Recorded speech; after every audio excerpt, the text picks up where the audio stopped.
The morning air along Greenlee Road held that early April chill, with damp grass flattening softly beside the shoulder. Just outside Troy, Ohio, on the 9th of April 1981, a young woman was found near the road not far from Interstate 75. There was very little to introduce her to the world she had entered, no identification, no easy explanation, only a small collection of details waiting to be read carefully.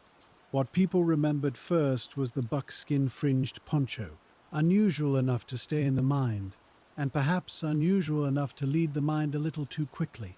So the case began in that quiet way many old mysteries do, with a location, a few possessions, and a name missing from every page. You can almost picture the first reports being typed, the clothing described, the sketches prepared, and the files set aside for another day of patient comparison. Years would pass with detectives returning to the same careful notes, finding that the strangest evidence was not always the clearest. And then, much later, after the paper trail had thinned and memory had gone quiet, another method began to speak. This is the slow story of how an unnamed woman by an Ohio roadside became Marcia King, and how the evidence that solved part of her case had been waiting all along. The first people to study the scene had to begin with what was present, because almost everything else was missing. There was a young woman, likely in her late teens or early 20s, found near a road that carried local traffic and sat close to one of the country's long north-south corridors. That mattered at once, because Interstate 75 was not just a road through Ohio. It was a moving line of possibility. A person could have come from Kentucky, from Tennessee, from Florida, from Michigan, or from somewhere farther still, and passed through without leaving much behind. So within those first hours, the case widened before it could even properly begin. If she had not been local, then Miami County investigators were not looking for one missing person in one town. They were looking for someone whose last known circle might stretch across several states. That changed the first practical decision. Instead of waiting for a nearby family to recognize her, investigators had to prepare the case for circulation. Her clothing was described carefully. Her jewelry was listed. Her height, weight, hair color, and other identifying features were recorded with the steady caution of people who know that one small inaccuracy can cost years. And because no identification was found with her, those descriptions had to do the work that a name usually does. You can imagine the patience of that process. A report is only paper, after all. It can travel, but it cannot explain itself. So every line had to be useful. The buckskin garment drew immediate attention, and not only because it was memorable. It suggested style, preference, perhaps travel, perhaps a connection to a place where such clothing was easier to find. But distinctive evidence has a quiet danger built into it. It invites the mind to conclude before the facts are ready. A detective looking at that poncho might naturally wonder if she had come from the Southwest. Someone else might think of a festival, a roadside market, a traveling group, a young person passing through with very little money and no fixed plan. Those ideas were understandable. They were also only ideas. So the file had to hold two things at once. It had to preserve the unusual detail, because unusual details are often remembered. And it had to resist letting that detail become a story too early. That is one of the oldest disciplines in cold case work, noticing without deciding too soon. The rest of what she carried did not solve the puzzle either, though each item offered a small direction for thought. There were pieces of jewelry, there were layered clothes. There were ordinary signs of personal care, suggesting a person who had a life of her own habits and preferences, even if no one present yet knew what that life looked like. That is often how unidentified persons first appear in a case file. Not as mysteries in the dramatic sense, but as collections of ordinary choices. A ring chosen one day. A pair of jeans worn long enough to fit a certain way. A garment bought somewhere by someone, then carried across distance for reasons no report can tell you. As the early examination continued, investigators had to decide what could be said with confidence. She was young. She had likely traveled. She had not been quickly matched to any nearby missing person report, and she was not immediately recognized by the people most likely to know a local face. That last point pushed the case outward again. Because when a person is not identified close to where they are found, the road starts to matter even more than the town. Greenlee Road was no longer just a location. It became a stopping point in a larger journey no one could yet map. So sketches were prepared, descriptions were shared, law enforcement agencies beyond Miami County were notified because a local search alone would be too narrow. This was the first escalation in the case, though it happened quietly. There was no dramatic breakthrough. Only the sober realization that the answer probably did not live in one filing cabinet. It might be waiting in another county, another state, another stack of reports written by someone who had never heard of Troy, Ohio. If you sit with that for a moment, you can feel how many old investigations begin to drift. Not because no one cares, but because the world is wide. A missing young woman in one place can become an unknown young woman in another. And unless the records speak the same language, the connection remains only possible. In 1981, those systems were slower, more fragmented, and much more dependent on people remembering to compare one paper record with another. That meant every early assumption had weight. If the case was described too narrowly, the right eyes might never see it. If it was described too broadly, it might drown in suggestions that led nowhere.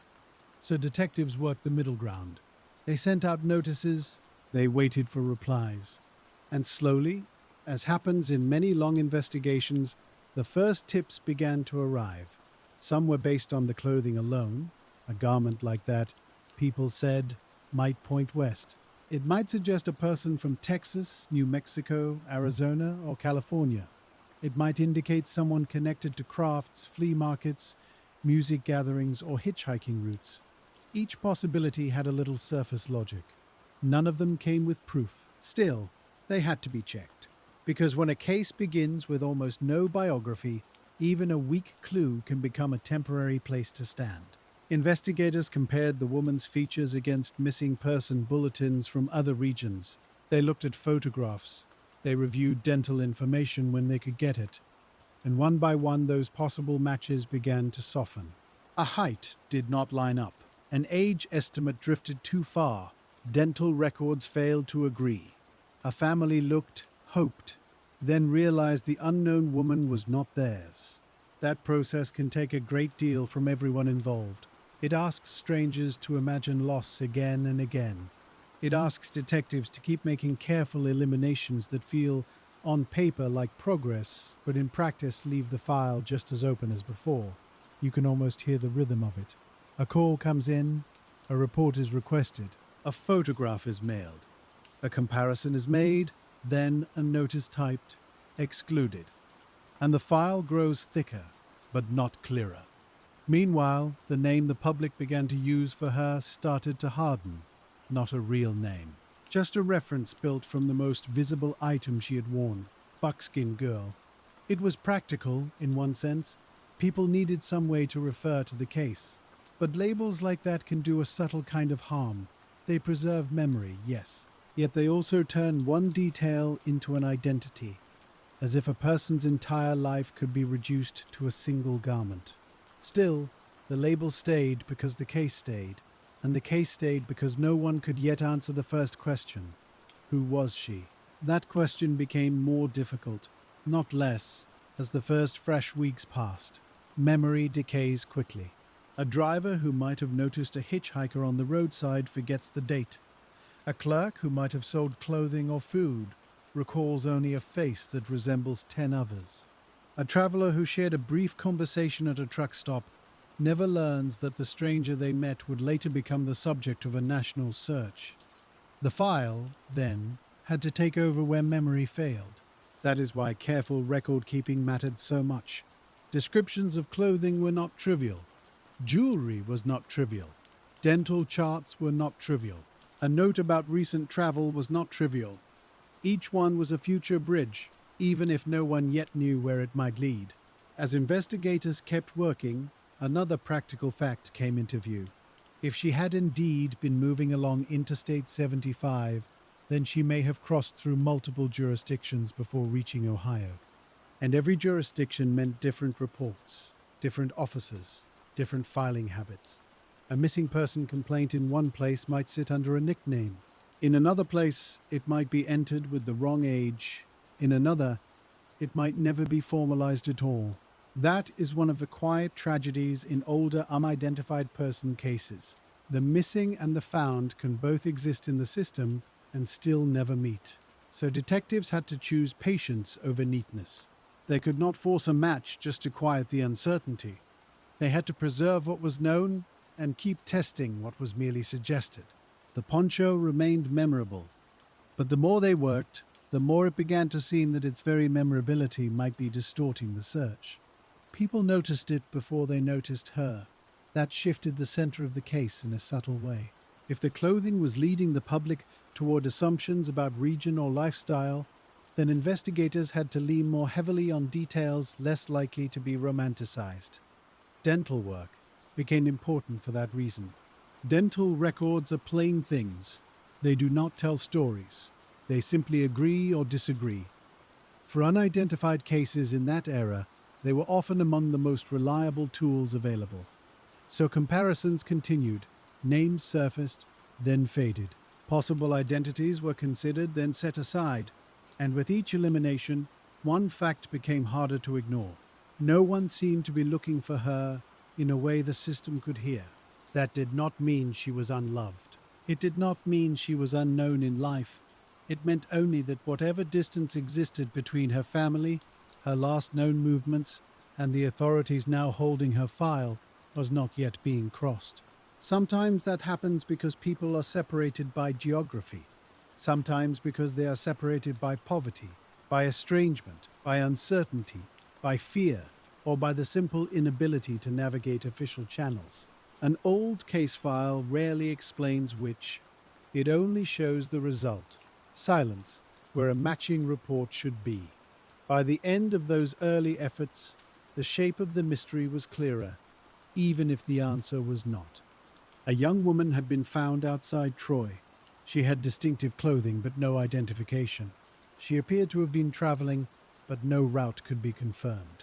Her image and description had been circulated, but no definitive match had come back. And so the investigation moved into that long middle stage known to so many cold case detectives. The stage where the work becomes less visible, but no less serious. Files were stored, but not abandoned.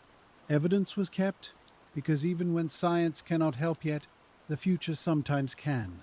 That, too, is a decision, to preserve rather than discard, to leave room for methods not yet available. It sounds simple now, but it is one of the most important acts in any long investigation.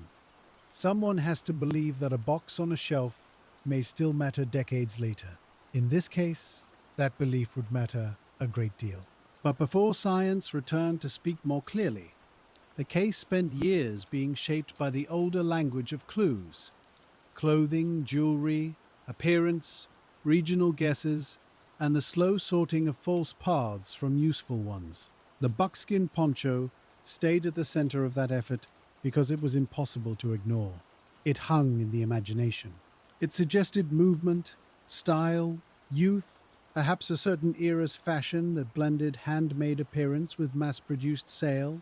You can see how easily people might build a life around it. A free spirit, someone might say. A traveler. A drifter. A person from somewhere sunlit and far away. Yet detectives had to keep pulling the case back from those easy outlines. A garment can be bought anywhere. It can be gifted. It can be borrowed. It can be worn once or worn for years. It can point somewhere real or nowhere at all. So they catalogued the poncho, but they also catalogued everything else. Her other clothing, her jewelry, her physical characteristics. Details of grooming. The ordinary evidence of a person who had lived a regular, human life before becoming a file. That broad approach led to more tips, and with them, more disappointment. A suggestion from one state would send investigators looking toward a missing teenager.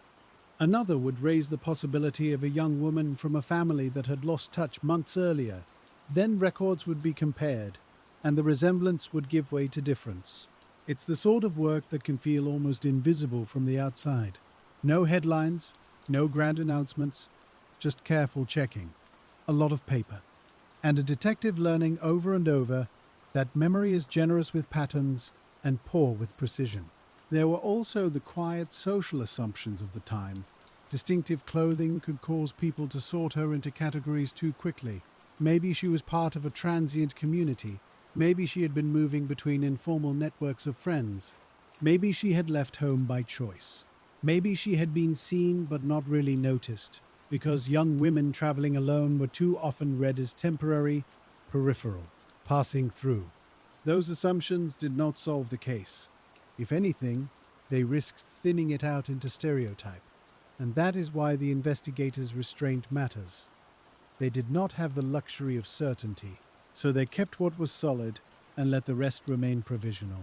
You can think of the file at that stage as a table covered in objects, a sketch, a description sheet, dental notes, jewelry logged into evidence, letters sent out, replies received, possible names penciled in, then crossed out, nothing dramatic, everything important. And over time, another truth settled in. The woman remembered publicly as Buckskin Girl might remain unknown for far longer than anyone first expected. That realization changes an investigation. In the beginning, people often work as though identification is just one comparison away. After enough failed comparisons, the tone shifts.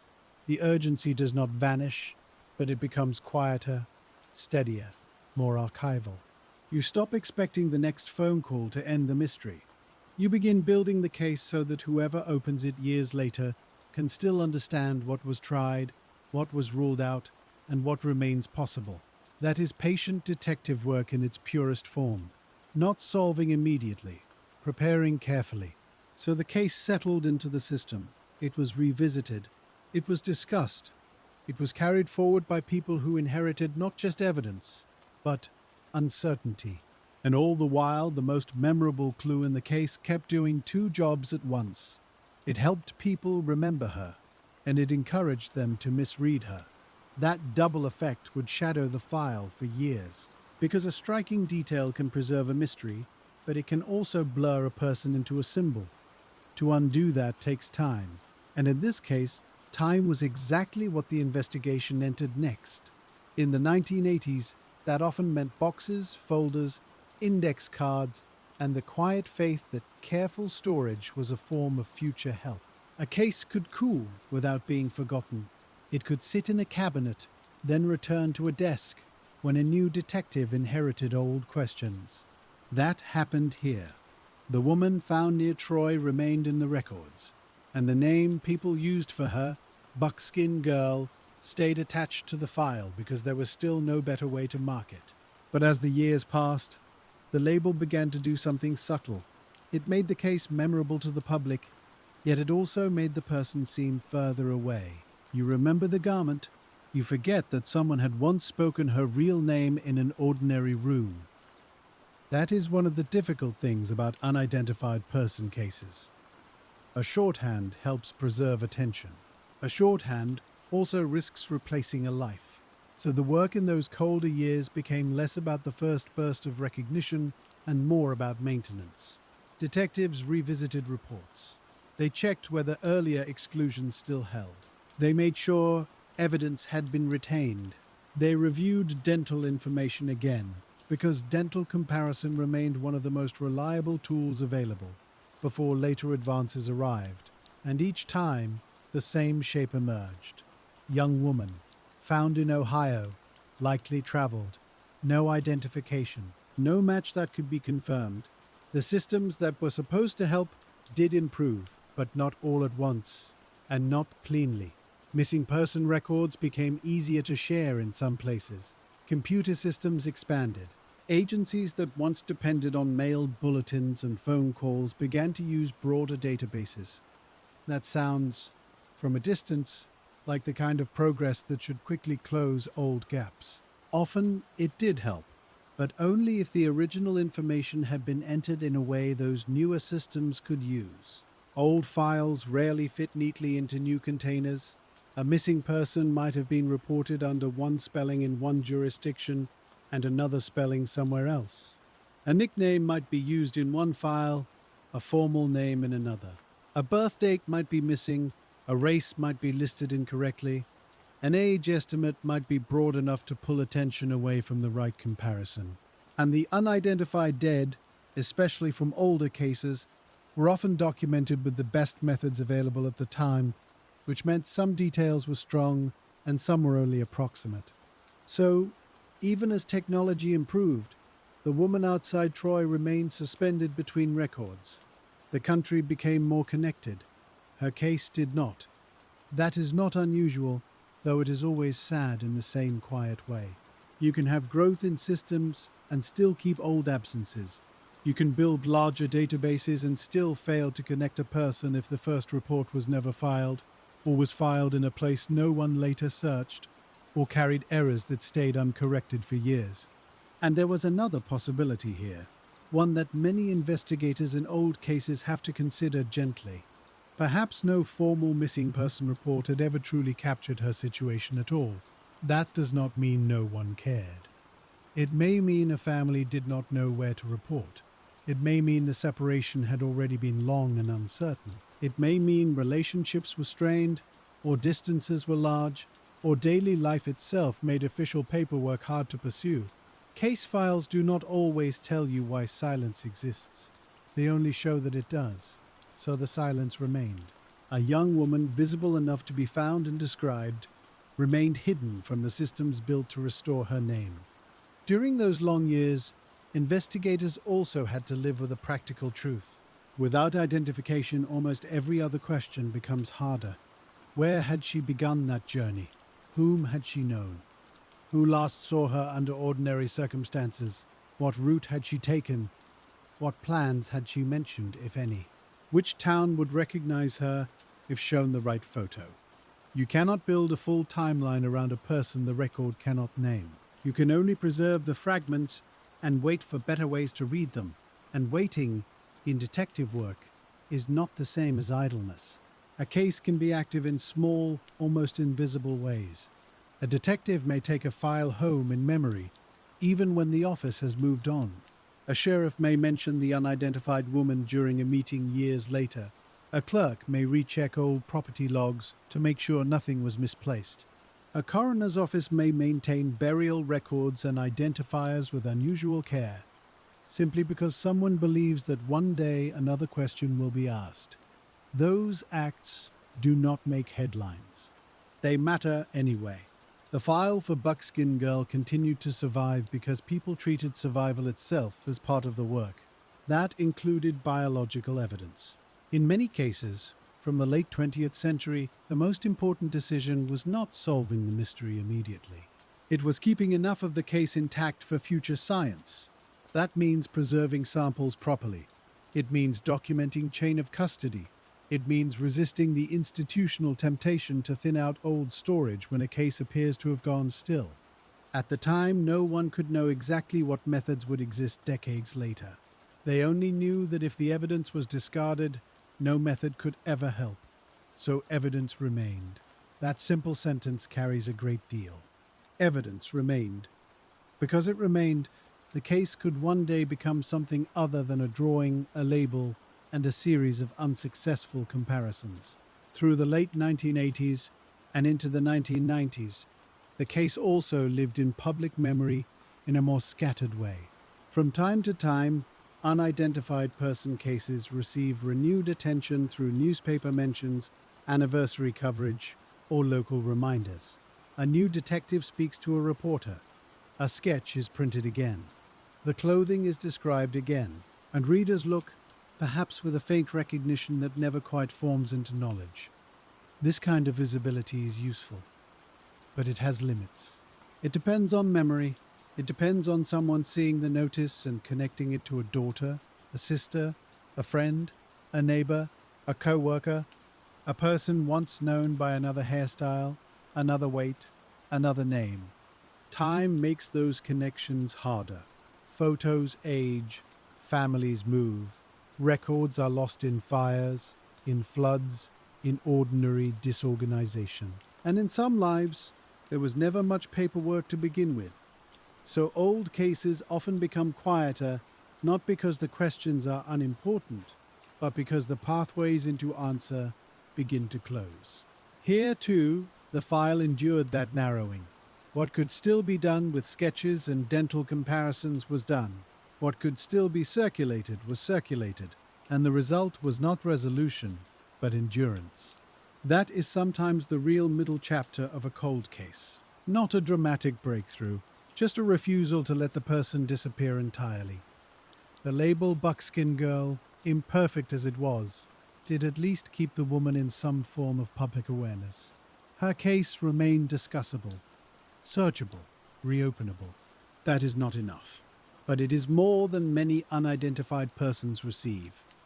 You can think of those years as a bridge built from patience rather than certainty. The boards are uneven, the view is limited, but it keeps the case from falling completely out of reach. And on that bridge, one generation of investigators hands the file to another. A younger detective opens the cabinet. An older one explains what was tried. The same photos are laid out again, the same descriptive sheets are read again, the same impossible first question returns: who was she?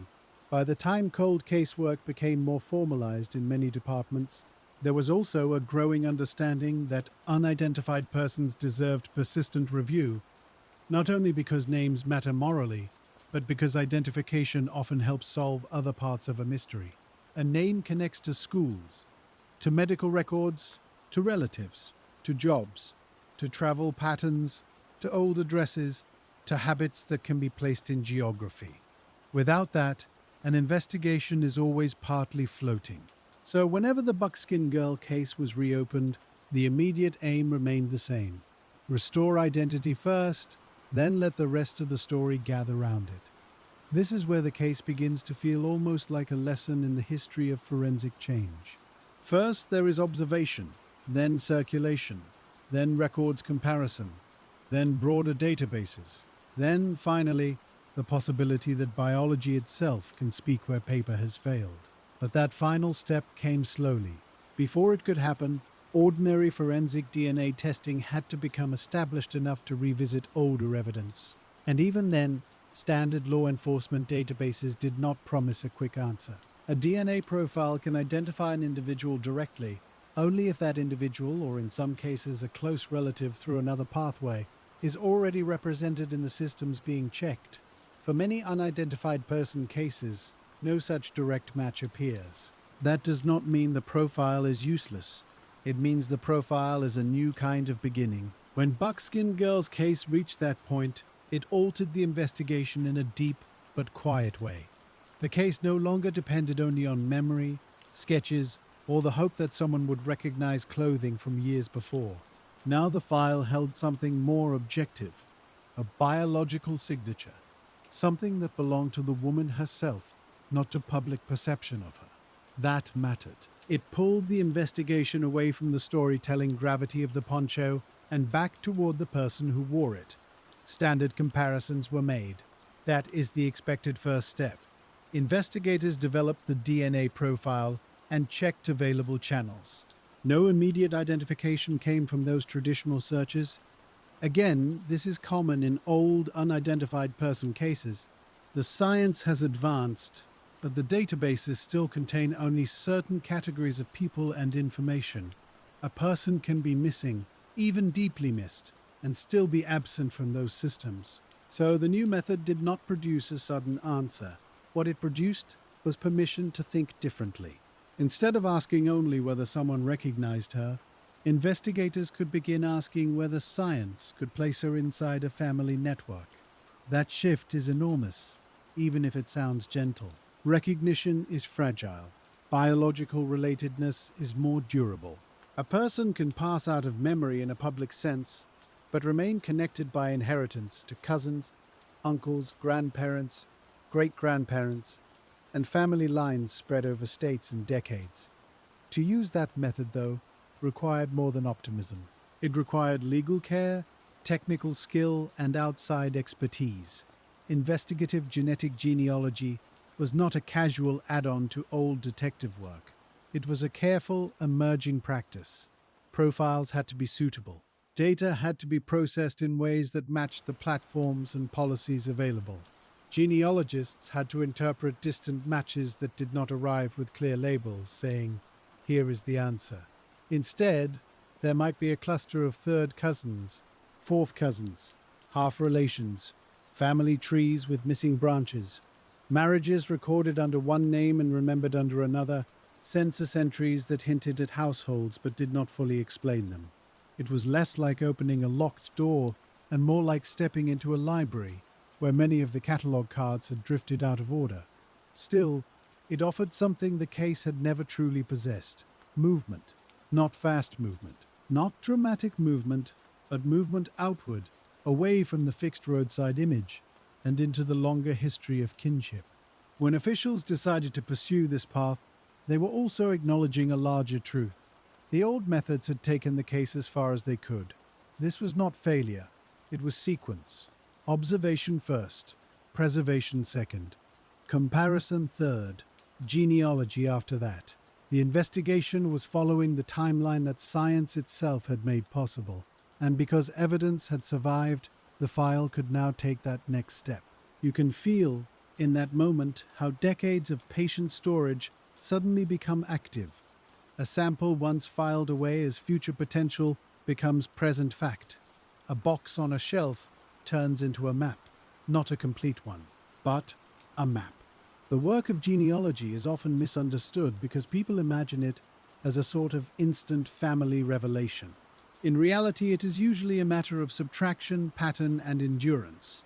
A DNA profile is uploaded according to the rules and permissions of the relevant platforms. Matches appear, most are not close. Many share only small amounts of DNA. That means the connection may sit several generations back. A genealogist then begins to build downward and outward from shared ancestors. This branch went to Tennessee. That branch moved into Arkansas. Another line reached Ohio for a time, then disappeared into another state. A surname changes after marriage. A child appears in one household census, then in another relative's later records. A year of birth shifts by 1 or 2 years depending on who wrote it down. None of this is glamorous. All of it matters. In the Buckskin girl case, this work gradually narrowed toward families connected to the American South, especially Arkansas. That did not happen because one match carried her name neatly forward. It happened because many modest alignments began to point in the same direction. A cluster of distant relatives suggested shared ancestry. Documents began to support those ancestral lines. Age ranges made sense. Geographic movement began to fit the possibility that she could have traveled north toward Ohio. This is the part of a cold case that can look almost motionless from the outside. A family tree grows branch by branch. Investigators compare not just names, but dates, marriages, residences, births, and absences. Who fits the estimated age? Who seems unaccounted for after a certain point in time? Whose known history could plausibly intersect with the physical evidence from 1981? And importantly, who does not fit, despite early promise?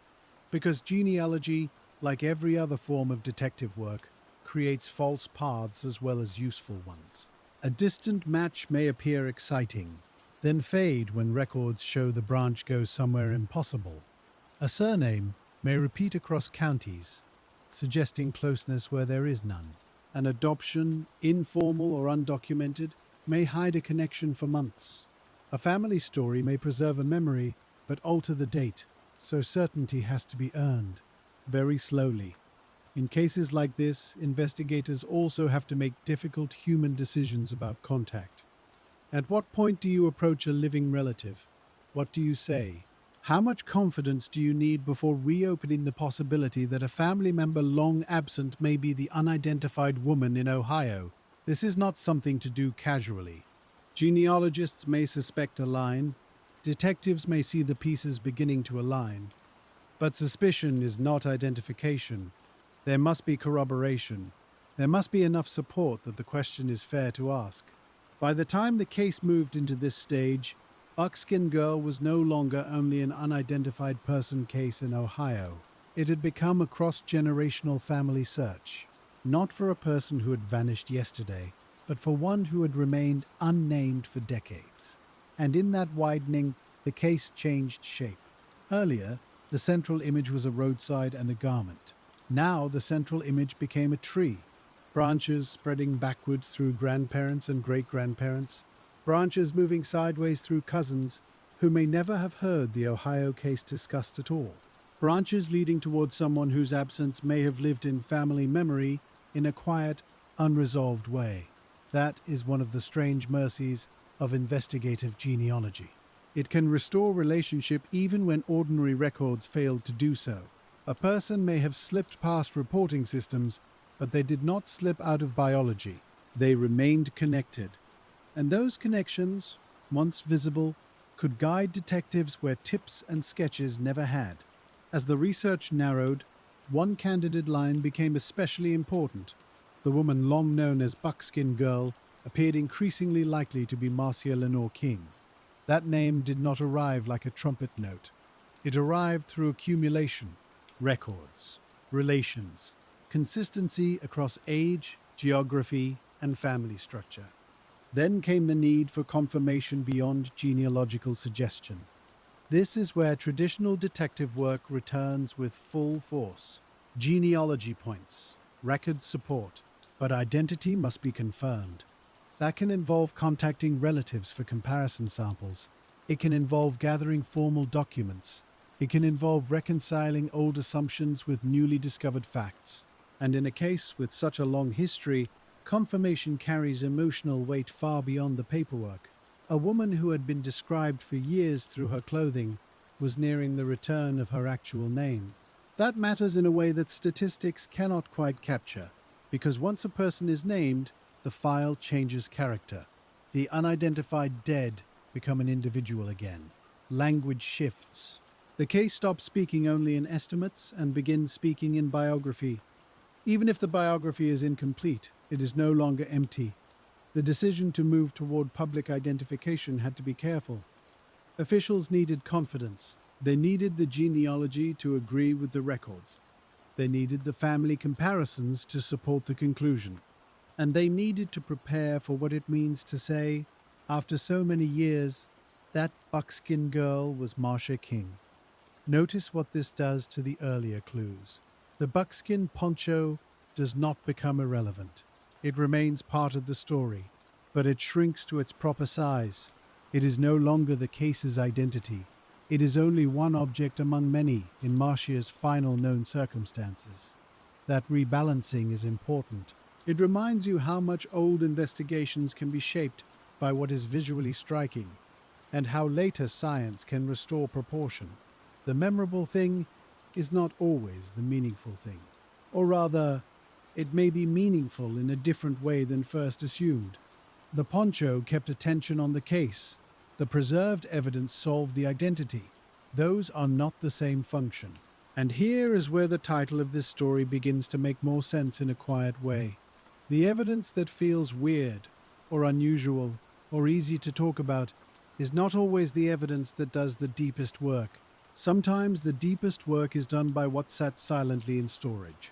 A biological sample, a chain of custody record, an evidence log maintained long enough for science to catch up.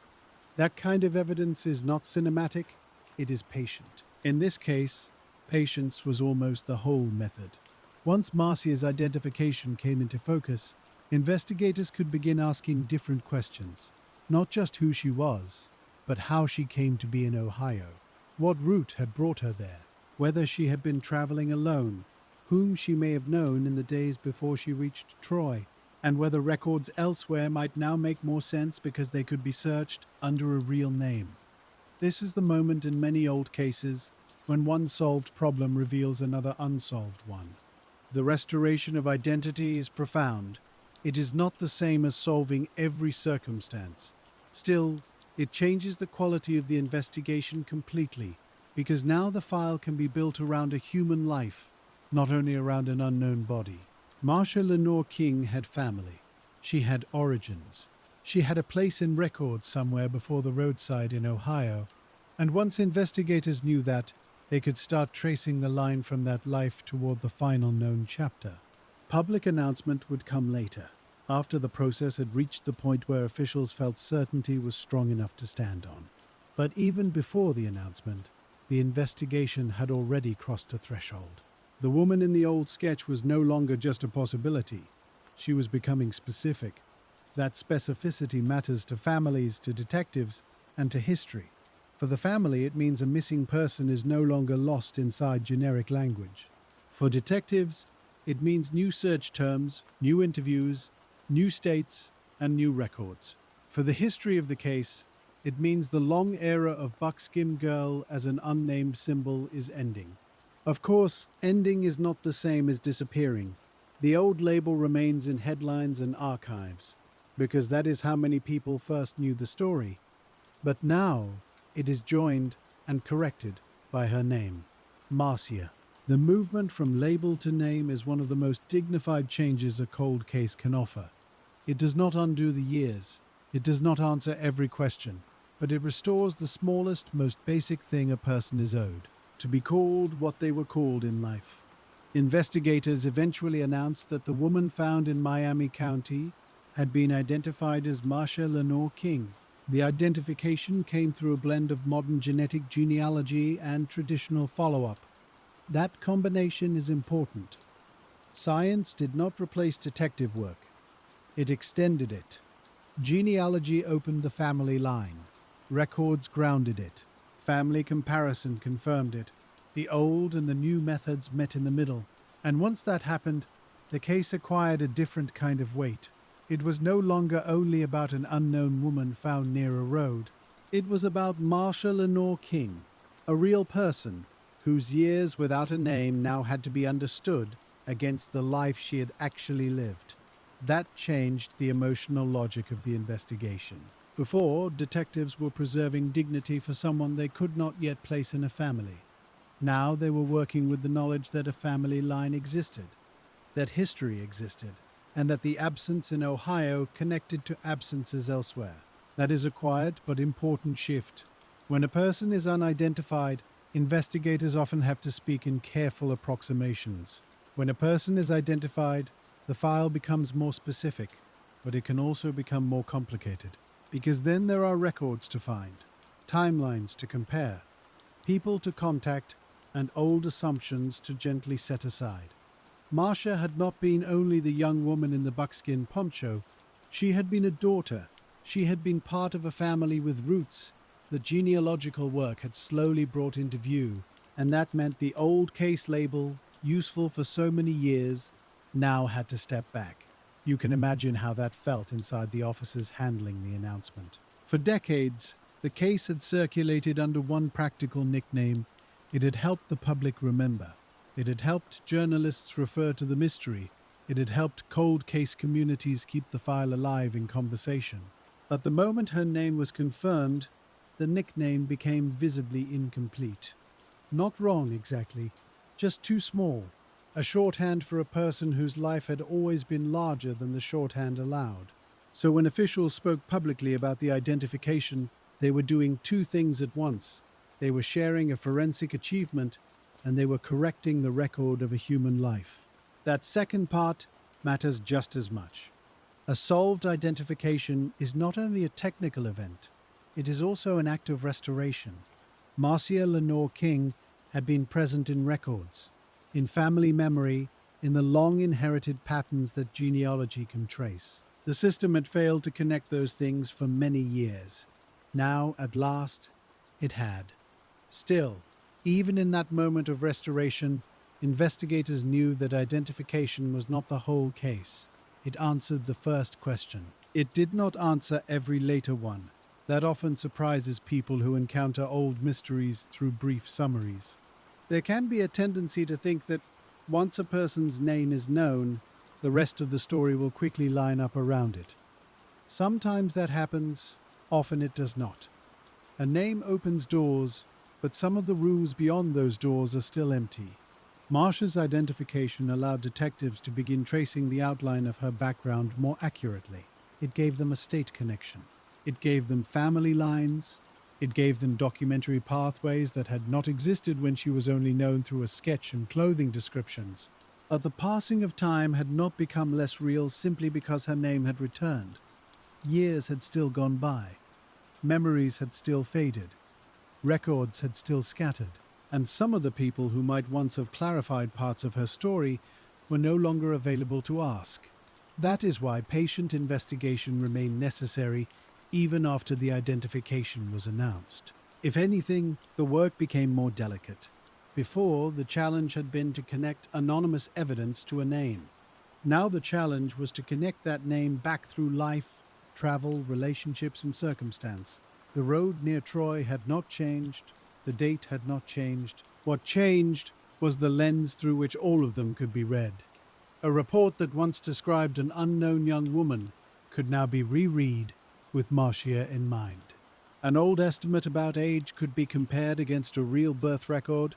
A theory about travel could be tested against where her family roots and likely movements actually lay. And perhaps most importantly, investigators could ask whether there had been signs, somewhere outside Ohio, that Marcia had been moving through the country in ways that never settled into one official report.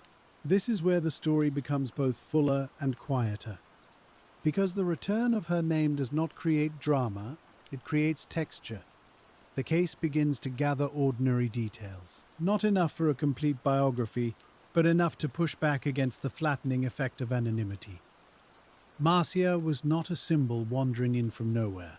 She belonged to a lineage, to places, to records, and to the unresolved spaces that families sometimes carry when someone drifts out of view without a clean explanation. Investigators looking backward from Ohio had to consider what her final journey may have looked like. They had to think geographically. If she came from a family connected to Arkansas, and if she was found in Ohio near a major interstate route, then her path may have involved long-distance travel through multiple states. That possibility had always existed. Now it could be explored with more discipline. Interstate 75 had mattered from the beginning because it expanded the search outward. After identification, it mattered for a different reason. It became part of a likely route, one that might help place Marcia's movements in the final stretch of her known story. Roads, in cases like this, are both useful and frustrating. They connect places. They also erase traces. A major highway allows a person to cover great distance quickly. It also means they can move through towns without leaving more than a receipt, a brief conversation, or no record at all. That is why, even after Marcia was identified, reconstructing her final travel remained difficult. The road had carried her toward Ohio. The road had not preserved enough to explain itself. Investigators also had to revisit the role of the buckskin clothing with fresh eyes. For years, that garment had functioned almost like a compass, pointing people toward assumptions about style, region, and personality. Now there was an opportunity to reconsider it more soberly. What had once seemed like a clue to identity might be only a clue to one moment in her life. A young woman can own unusual clothing without that clothing defining where she came from. A garment can travel farther than the person wearing it ever intended. It can be bought second-hand. It can be part of a trend. It can be something chosen for weather, appearance, or simple preference. That recalibration is one of the more interesting parts of the case. The evidence that made the file memorable was not the evidence that solved the identification. And once identification had happened, the memorable evidence had to be demoted from center stage. It did not disappear, but it no longer had the authority people had unconsciously given it. That is why this case is often remembered for unusual evidence, while actually being solved by a much quieter kind of persistence. The strange detail preserved attention. The ordinary discipline of evidence preservation produced the answer. Those are very different kinds of usefulness. You can almost picture detectives going back through old notes after the identification was confirmed. A line once read as speculation becomes a testable proposition. A possible route gains a little structure. A personal item can be reconsidered against family background. A region guessed from style can now be compared to actual family geography. And through all of that, another truth emerges. Marcia had been missed, even if that missing had not entered the system in a way investigators could use for decades. This part deserves care. There is a temptation in old, unidentified person cases to say that no one was looking for the victim. Often, that is too simple. What is usually true is that no usable report reached the right file at the right time in the right form. Families do not all experience absence in the same way. Some know immediately that something is wrong. Some live through periods of silence that are not unusual enough at first to trigger alarm. Some struggle with distance, poverty, mobility, estrangement, or distrust of authorities. Some simply do not know where their loved one has gone and lack the means to transform worry into a searchable official record. The file for Buckskin Girl had long reflected institutional silence. Marcia's identification suggested something more complicated. Silence in the records did not mean emptiness in human life. So the identification carried sadness but also correction. It corrected the shallow idea that an unnamed person had no people, and it corrected the public habit of remembering her only through clothing. When law enforcement announced her name, there was naturally public attention. Cases like this often bring a wave of news stories, summaries of the technological method, and reflections on how long the file stayed open. Those stories tend to focus on the wonder of genealogy, and that focus is understandable. Investigative genetic genealogy did, in a practical sense, reopen what older methods could not close. But beneath that public fascination is the more durable lesson. The science worked because someone had held on to the right evidence. Someone had maintained the chain between the woman found in 1981 and the laboratories and analysts of a much later era. Without that bridge, there is no genealogical success story. Only an old mystery with diminishing options.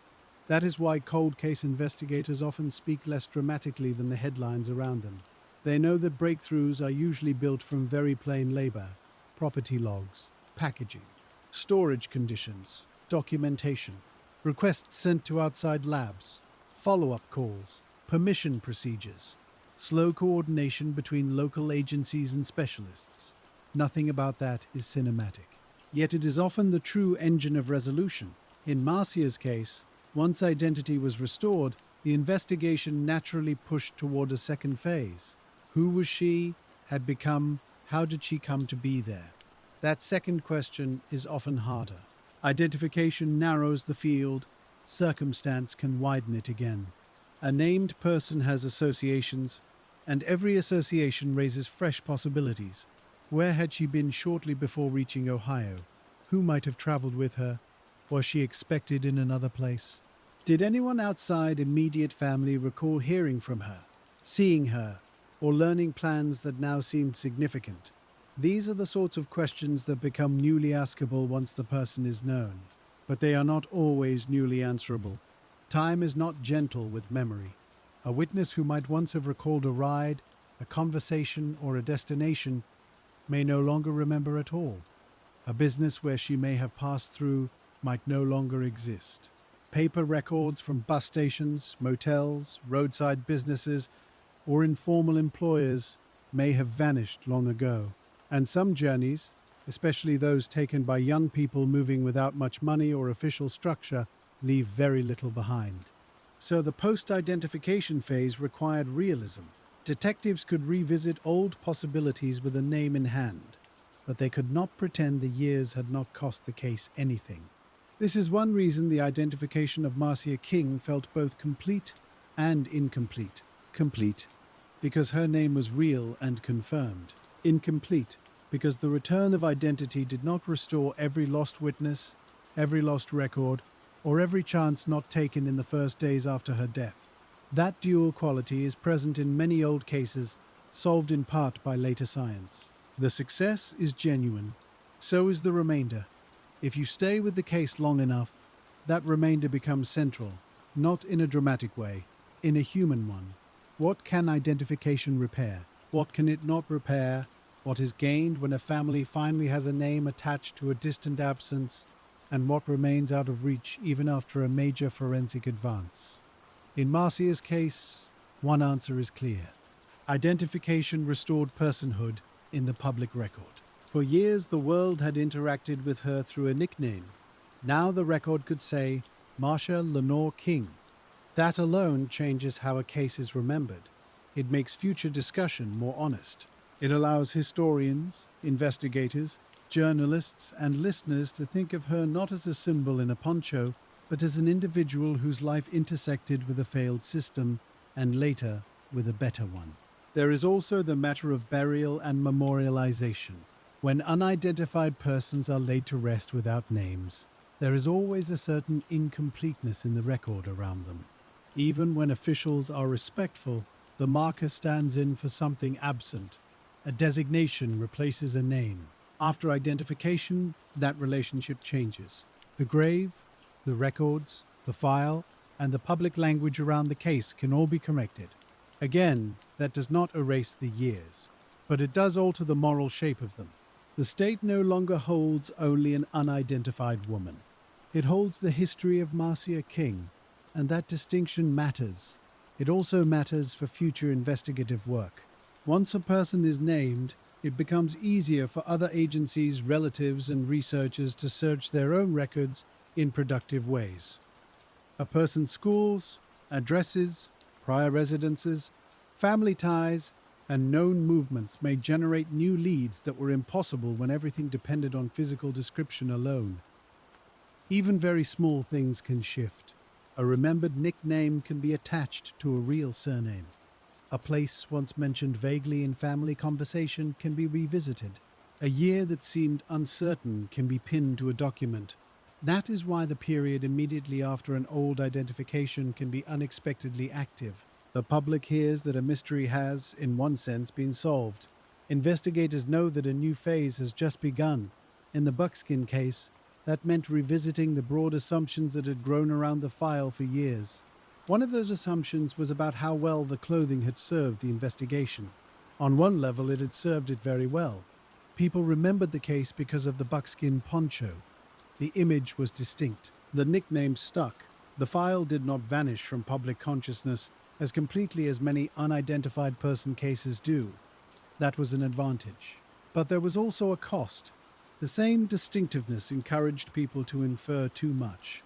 It invited a personality, a subculture, a region, almost a mythology, when what investigators really needed was something simpler and more grounded.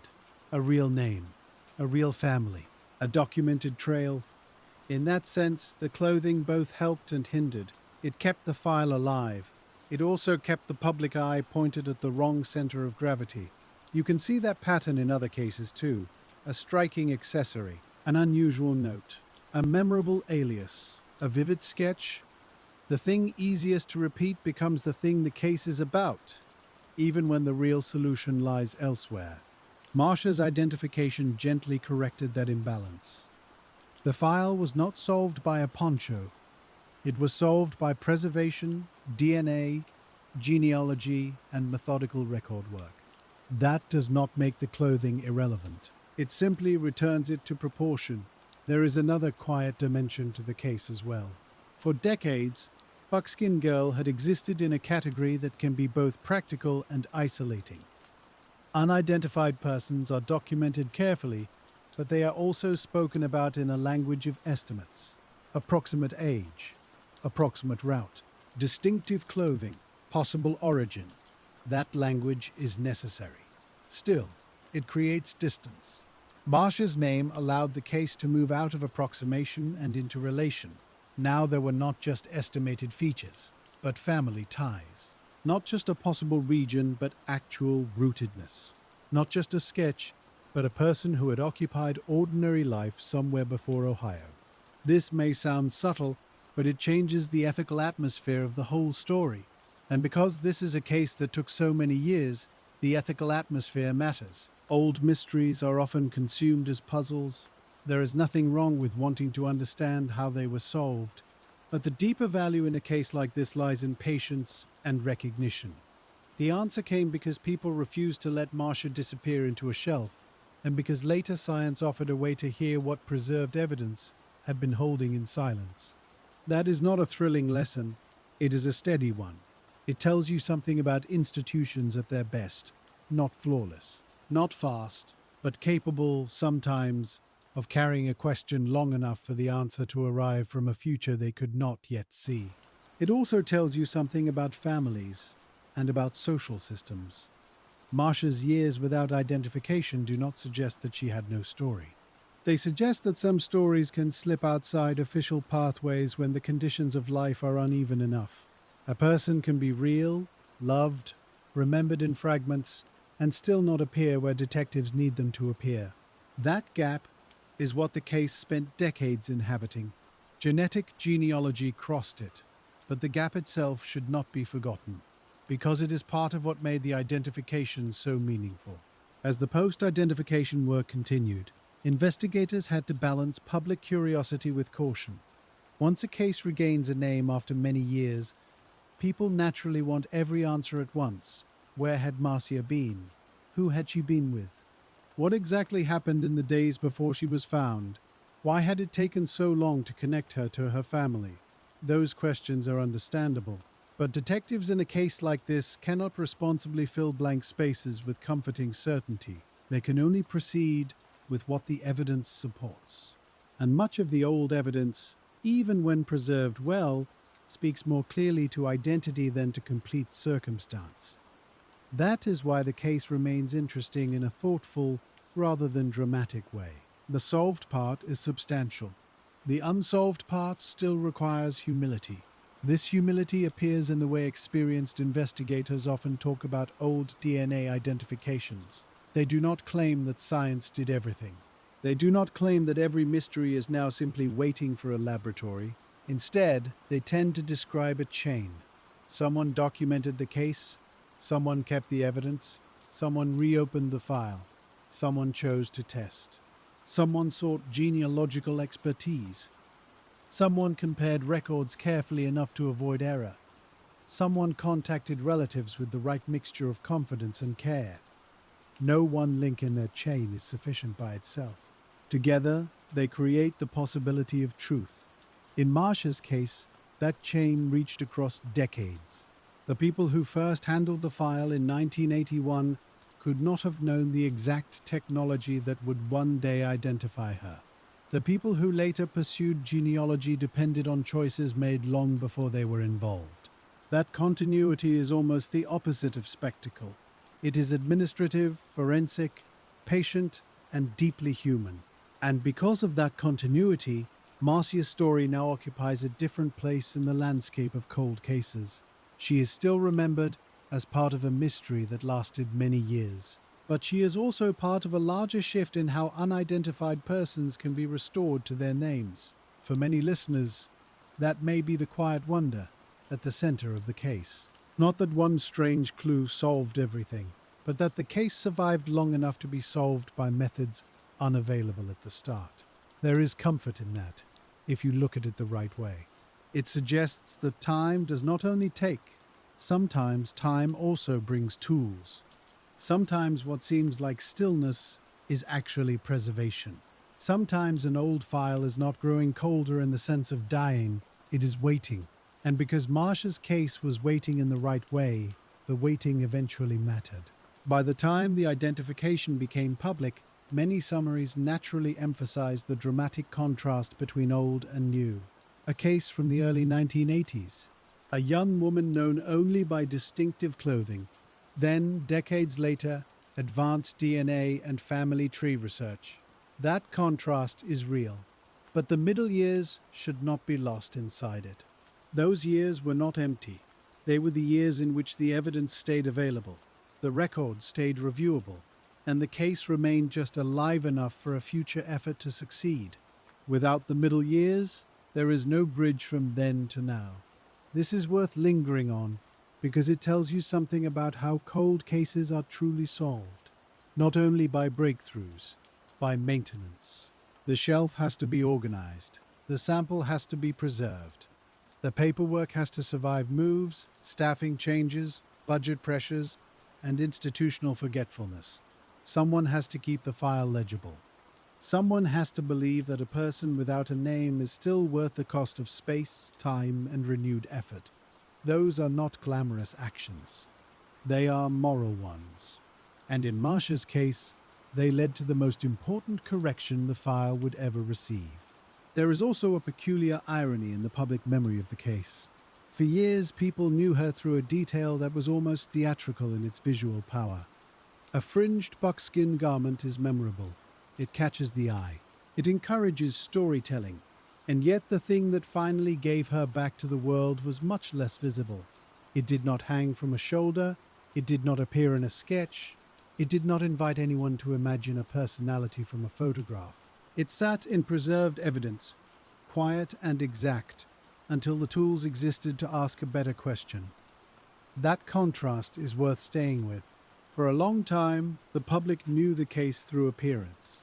Investigators, by the end, solved it through inheritance. And inheritance is a calmer kind of clue. It does not care what style someone chose in one season of life. It does not care what assumptions strangers made from a jacket, a ring, or a hairstyle. It follows older lines. Parents, grandparents, cousins. The long branching record of people connected by blood, whether they ever met one another or not. So, when Marcia Lenore King was identified, the case quietly turned away from image and toward lineage. That is one reason the resolution feels so different from the way the mystery was first remembered. Early on, the case had almost a visual signature. Later, it had a documentary one. It had family tree work. It had DNA comparisons. It had records that made sense only after the genealogical path narrowed enough to read them properly. The strange evidence, if you want to call it that, was not strange in the dramatic sense. It was strange only because it asked investigators to think about a person in a completely different frame. Not who looked like her, not who dressed like her, not who might remember a young woman near a highway decades earlier, but who shared enough distant genetic connection that, with patience, a map of family could be built backward and then forward again. That kind of case solving is rarely quick, even after the science is available. People sometimes hear the phrase genetic genealogy and imagine a machine printing out a name. What really happens is slower. A profile is prepared carefully. It is compared through databases that allow the appropriate kind of use. Then a list of matches appears. Usually not close matches. Usually not the kind that say sister, mother, or father. More often they suggest a person several branches away. A cluster of cousins. A line that converges generations back. A family group spread across counties and states. Then the work begins in earnest. A genealogist has to ask who the shared ancestors might be, which children they had, where those children moved, whom they married, how the surnames changed, which records survived, which records conflict, which birth years slide slightly from one document to the next, which branches produce descendants of the right age and sex to fit the unidentified person, and most importantly, which branches can be ruled out with confidence. That last part matters as much as any discovery. Cold casework is not only about finding, it is about excluding carefully. A branch that feels promising but does not fit must be set aside. An appealing coincidence must not be promoted into proof. A geographic link must be tested, not admired. So, when the Buckskin girl case began to narrow toward a family line connected to Arkansas, that was not one leap. It was a slow accumulation. A little DNA here, a census record there, a marriage record, a change of residence, a group of relatives whose shared ancestry began to overlap in useful ways. And under all of it, one central discipline: do not hurry. You can imagine the pages spreading across a table. Older generations at the top, then their children, then grandchildren, then the branching spread of great-grandchildren into later decades. Some remained in one state. Some moved. Some vanished from easy view for a while, then reappeared in another county. And somewhere inside that expanding pattern was the woman found near Greenlee Road on the 9th of April, 1981. The important thing is that she was not found all at once. She was approached, narrowed toward, brought gradually into focus. When a genealogical investigation reaches that stage, the case often feels both close and fragile. Close because the possibilities are fewer. Fragile because one wrong assumption can misdirect months of work. A surname can mislead. An informal family arrangement can hide a child in records that do not use expected labels.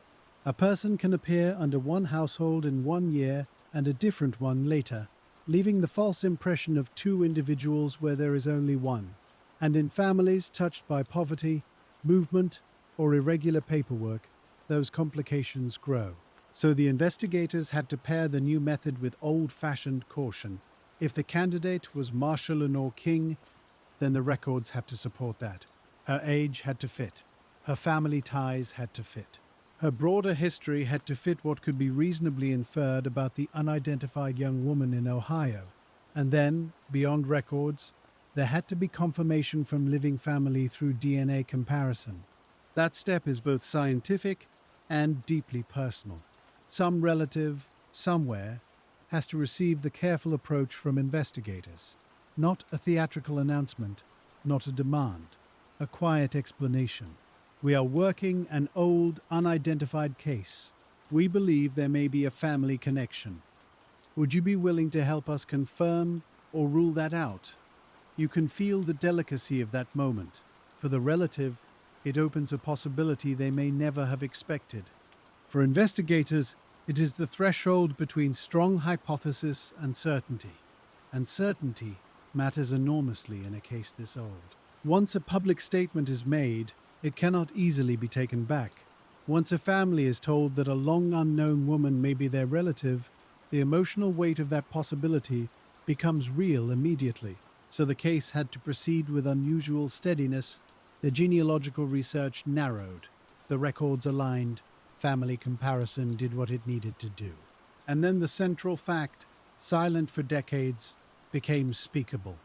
Buckskin Girl was Marcia Lenore King. If you think about how many years had passed between those two names, or between the absence of a name and the recovery of one, the announcement becomes more than a forensic success. It becomes a correction in time. For decades, the state had held her under a description.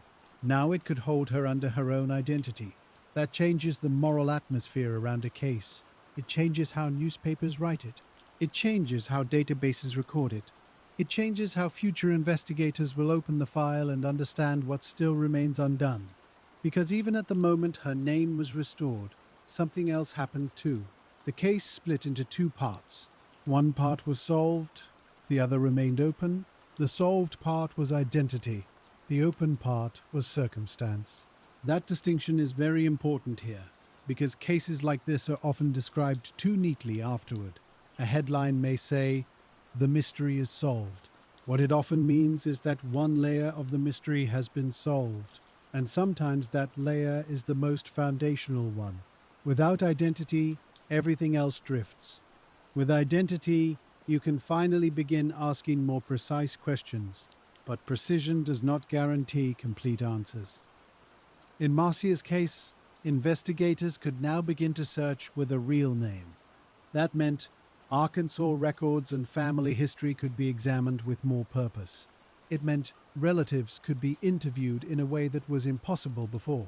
It meant movements before her death could be traced, at least in outline, through known associations and documented connections. Still, the years had taken what years always take. Immediate witnesses were long gone from reach, memory, or life. Routine records from brief travel may not have survived. Roadside businesses along probable routes may have closed decades earlier.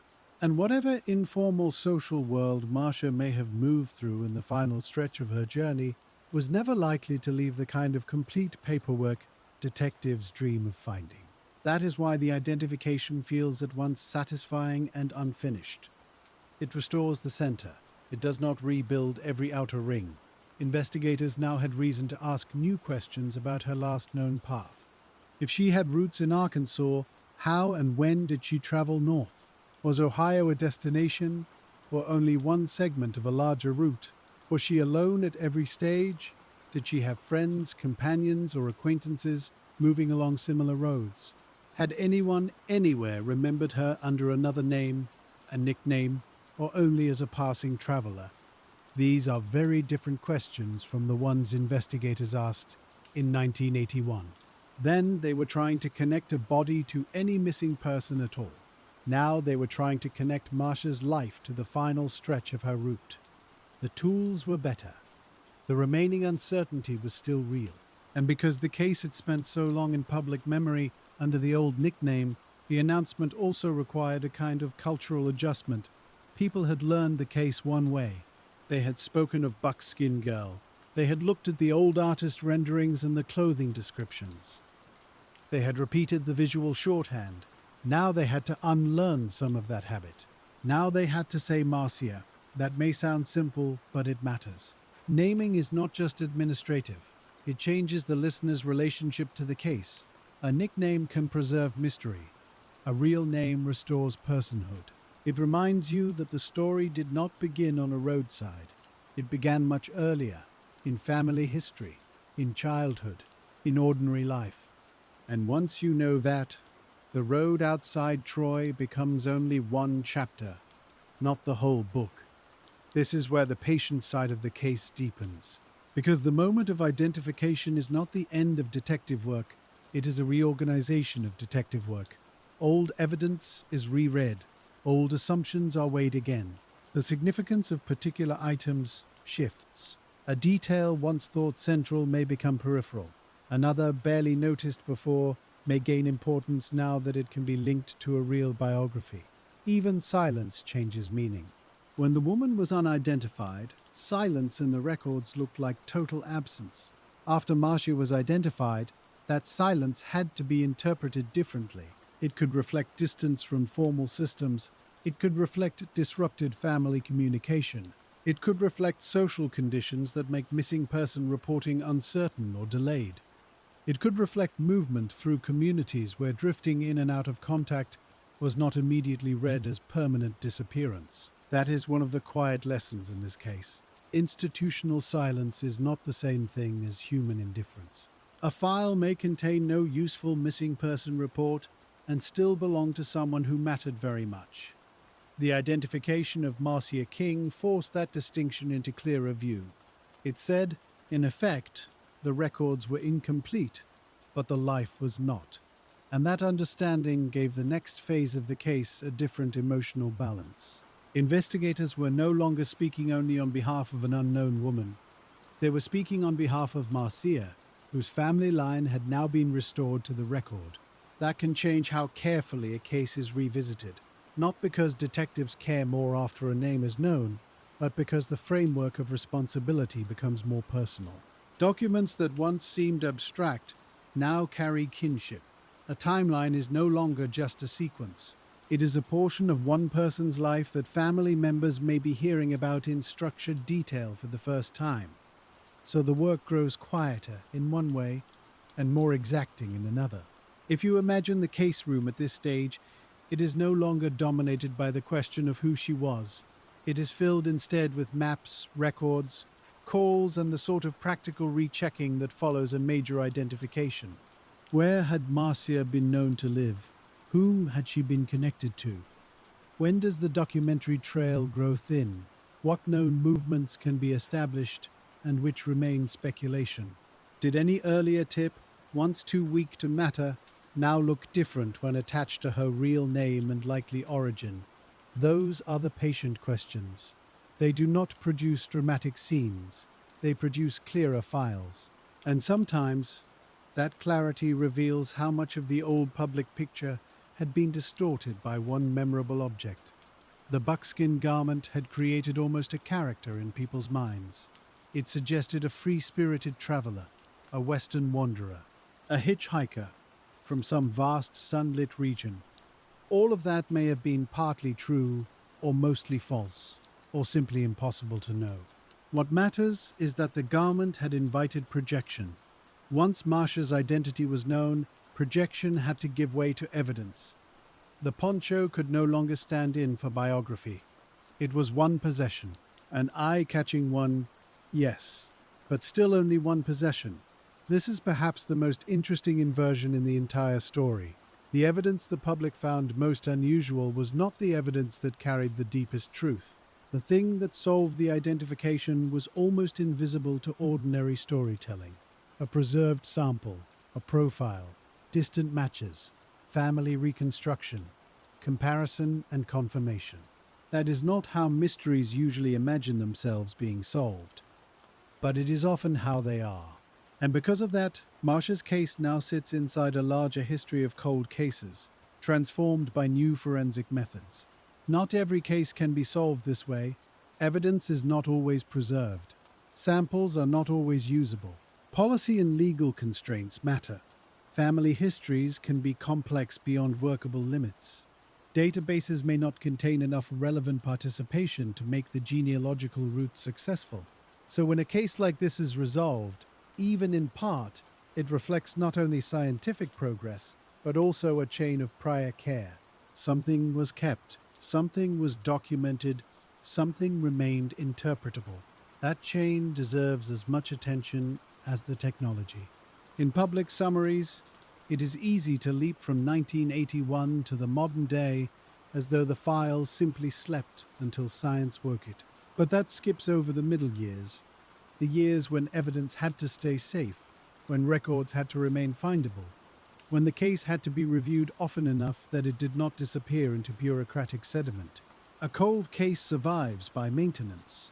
That phrase may sound modest, yet in cases like this, maintenance is almost an act of hope. It says the answer is not here yet, but we will leave the question intact for whoever comes next. That is what happened for Marcia. A future detective, analyst, or genealogist was given something usable because someone else resisted the erosion of time. And once the name was restored, another complicated truth emerged. Marcia had been invisible to the right systems, but not beyond the reach of family connection. That matters because it changes how the case is understood socially. For years, one might have looked at the file and assumed a kind of total disappearance. A young woman appears in Ohio, unidentified, as though detached from any larger world. The genealogical solution revealed the opposite. She had always belonged somewhere. The system simply failed to connect the place she belonged with the place she was found. That failure is not unique to this case. It is, sadly, part of a larger pattern in old unidentified person investigations. People who are poor, transient, estranged, inconsistently documented, or moving across jurisdictions can slip between categories that institutions handle imperfectly. The missing are filed one way, the unidentified dead another. Local agencies focus locally. Interstate movement complicates everything. By the time one county notices a young woman near a road, the people best positioned to know her may be far away, disconnected from the reporting process, or uncertain whether official channels will help them. Marcia's case exposed those seams. It also showed that later methods can sometimes bridge them, though only after long delay. As more was understood about her identity, the emotional center of the case changed for the public too. The story was no longer only about how odd the clothing was, or how long she had been unknown. It became about how a life can be flattened by a case label and then restored by patient work. That is a more human story than a mystery title can hold, and perhaps that is why the public response to the identification often carried a particular tenderness. People were relieved not only because a case had advanced, but because the anonymous phrase "Buckskin girl" could finally be replaced. The replacement did not erase the old nickname from archives or memory.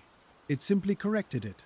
From now on, anyone revisiting the case had to begin from her name, Marcia Lenore King. That small change in wording shifts everything. It invites questions about family rather than wardrobe, about life rather than image, about systems rather than myth. There is also a subtle legal and investigative consequence when a person is identified after many years. Records that once sat unconnected in another jurisdiction can be sought with purpose. Agencies may reopen associated inquiries. Old interviews may be reviewed with a better target.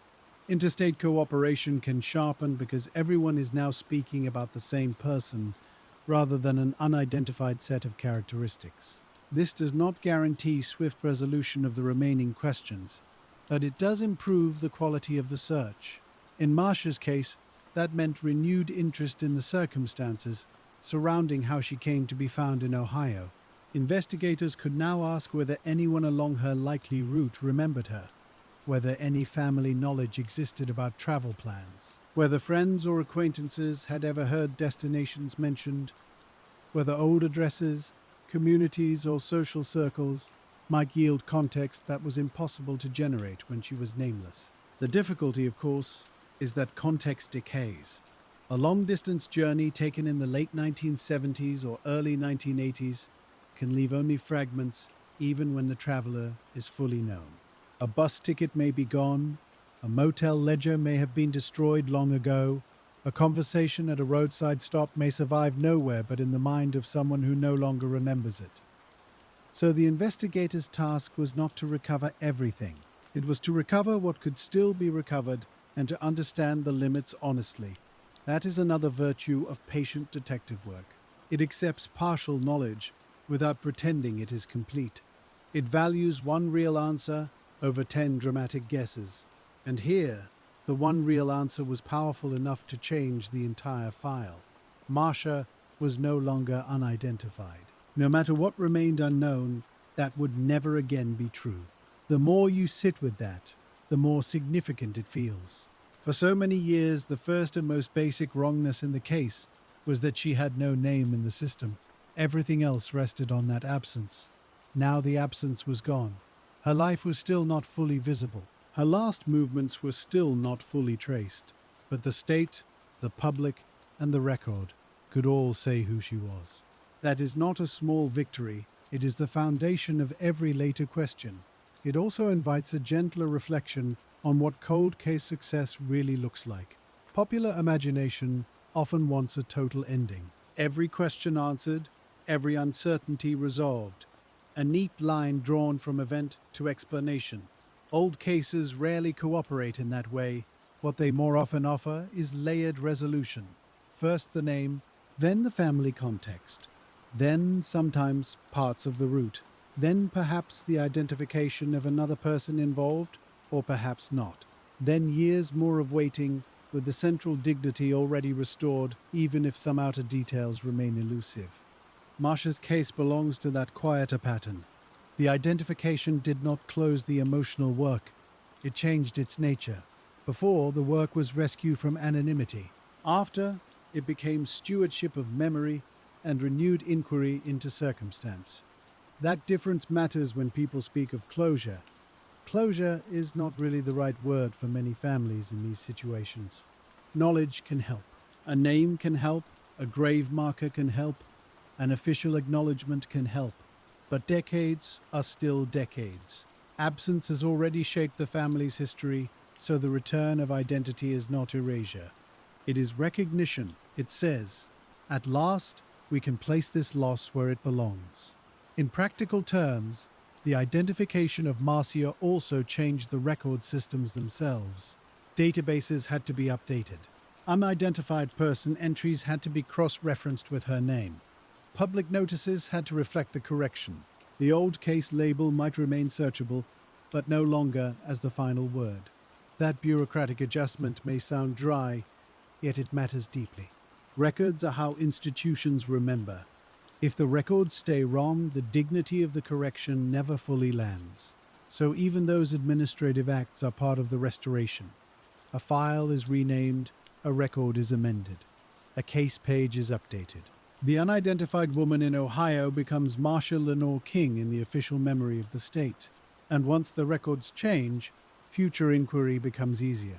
That practical shift also changes how investigators speak with the public. Before identification, they ask for recognition. After identification, they ask for context. Those are two very different requests. A sketch asks, have you seen this face before? A named case asks, did you know Marcia? Did you cross paths with her? Do you remember where she was trying to go? That second kind of question can draw out a different set of memories. A person may not recognize a reconstruction printed years earlier.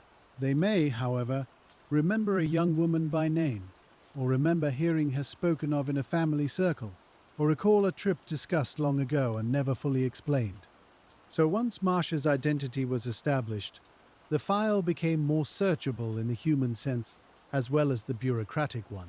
Investigators could revisit old assumptions about where to look. They could think less like people trying to identify a stranger and more like people tracing a life through ordinary connections. That did not make the work easy. It made it more grounded. Grounded matters in a case like this. For years, the file had floated between image and guesswork.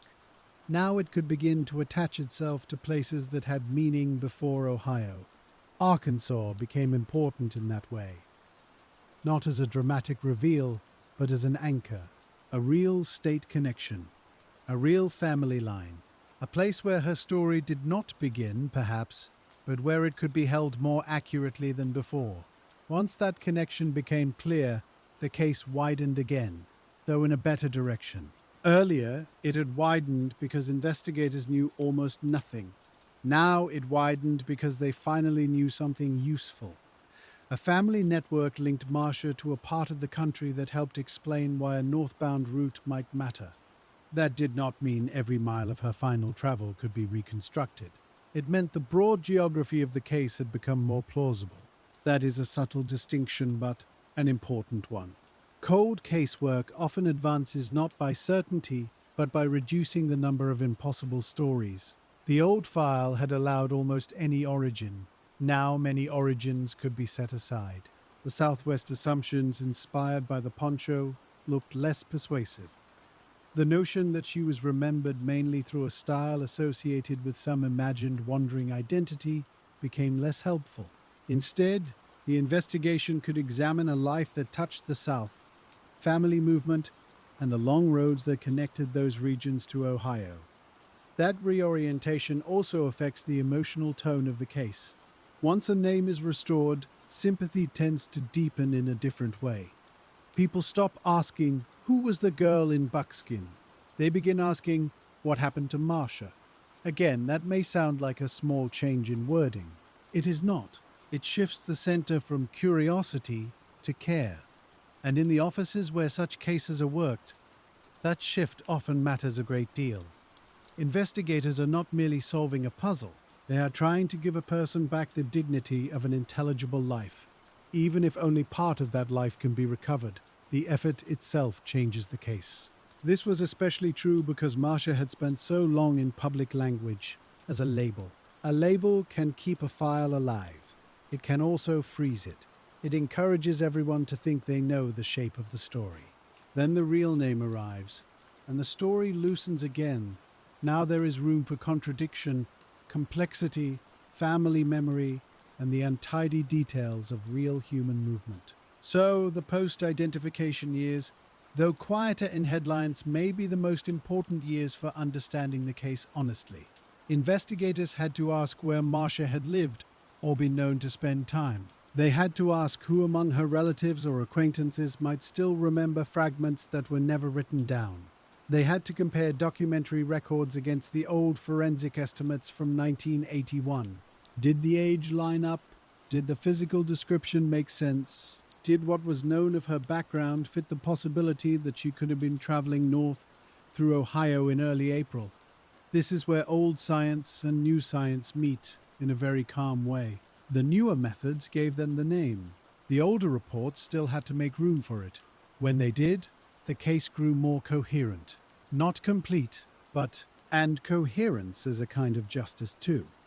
It means the file no longer contradicts the person it is supposed to describe. It means the old, unknown woman and the restored identity can occupy the same record without forcing impossible explanations.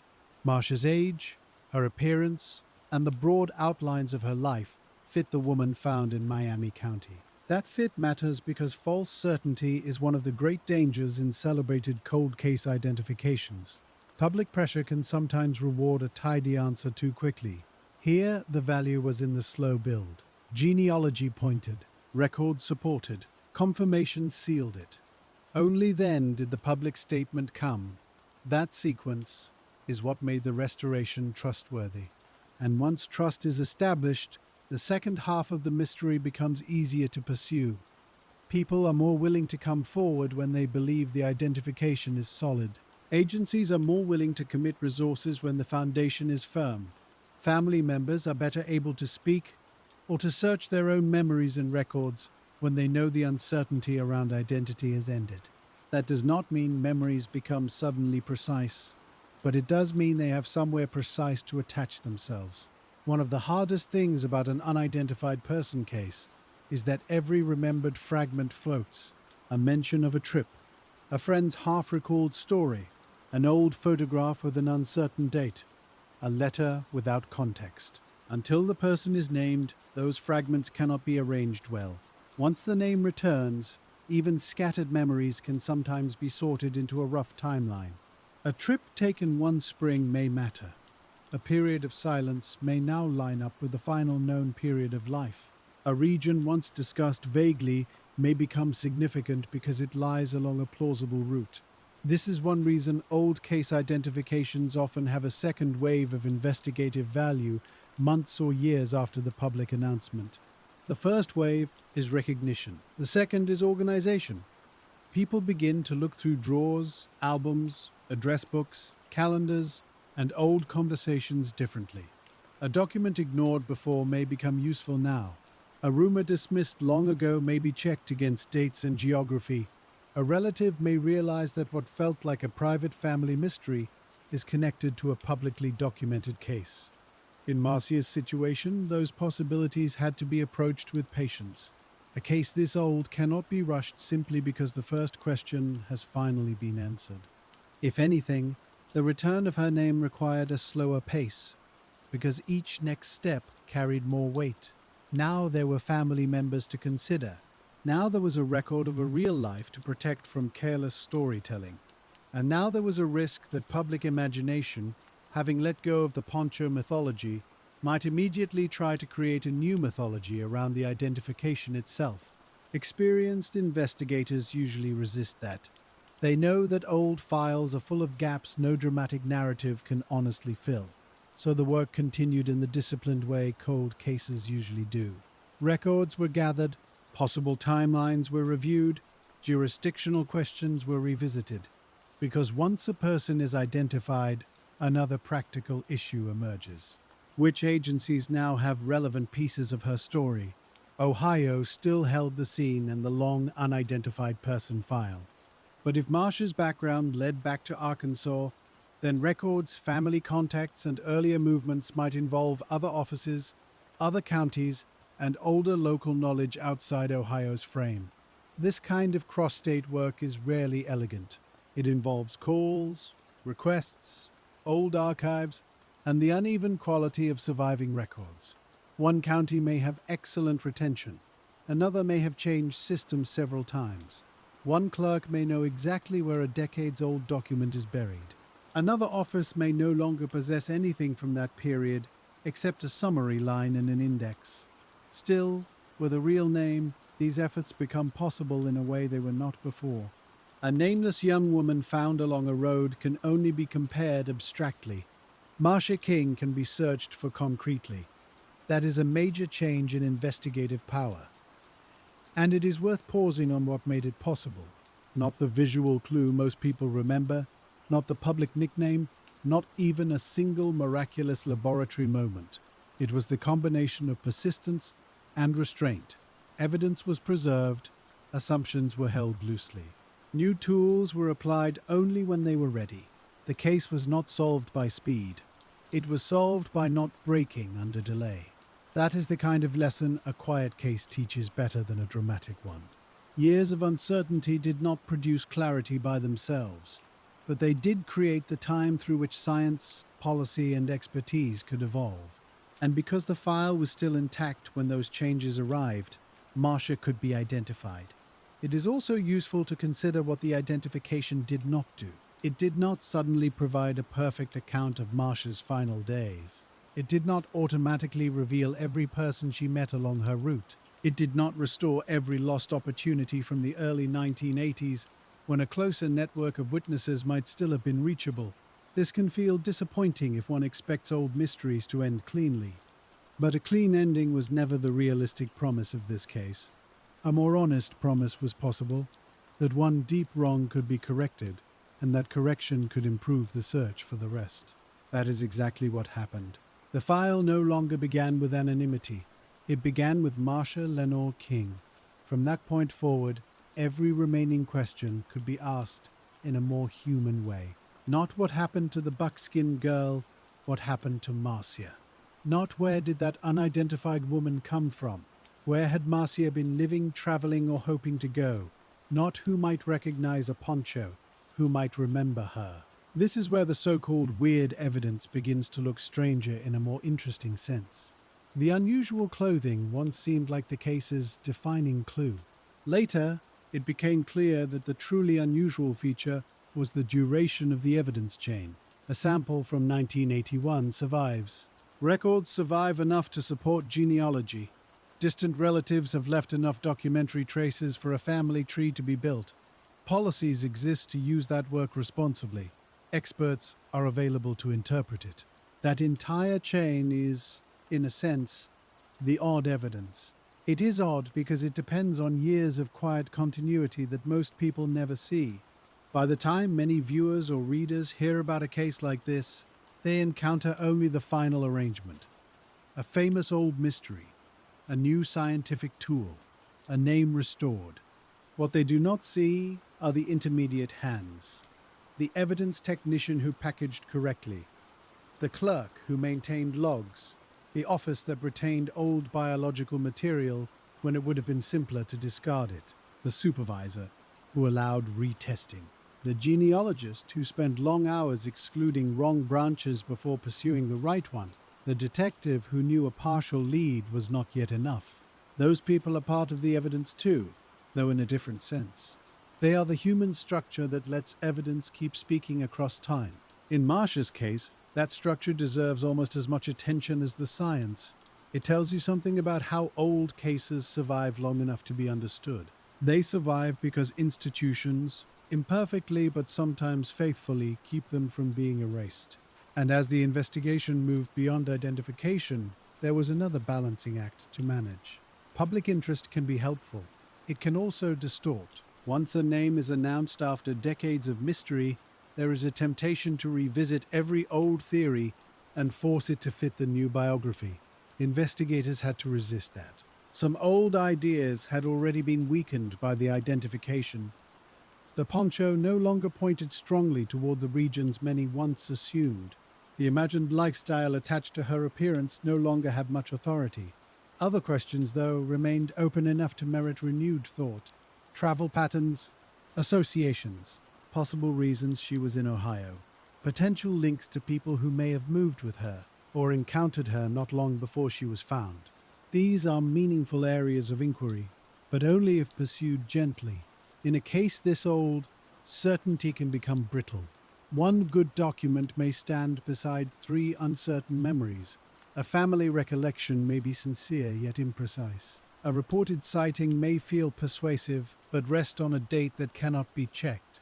So the file after identification becomes, in some ways, more demanding than the file before. There is more information.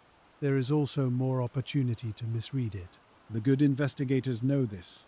They move slowly. They compare. They verify. They leave room for silence where silence remains. That silence is still part of Marcia's story. It is just no longer the total story. And that may be the most meaningful transformation of all. For decades, the silence was almost absolute. No name, no family connection in the file. No clear beginning point. Only a roadside, a date, and the visual echo of a fringed garment. After identification, silence shrank. There were still unknowns, but they existed inside a frame of known things. Marcia had family roots. She had a real identity. She belonged to a documented network of relations. Her life had shape, even if the final chapter remained incomplete. That is a profound difference. It means investigators are no longer speaking into emptiness. They are speaking into a partial but real history. As they continued to trace that history, one theme became harder to ignore. The systems that handle missing people and unidentified remains had not failed in one single dramatic moment.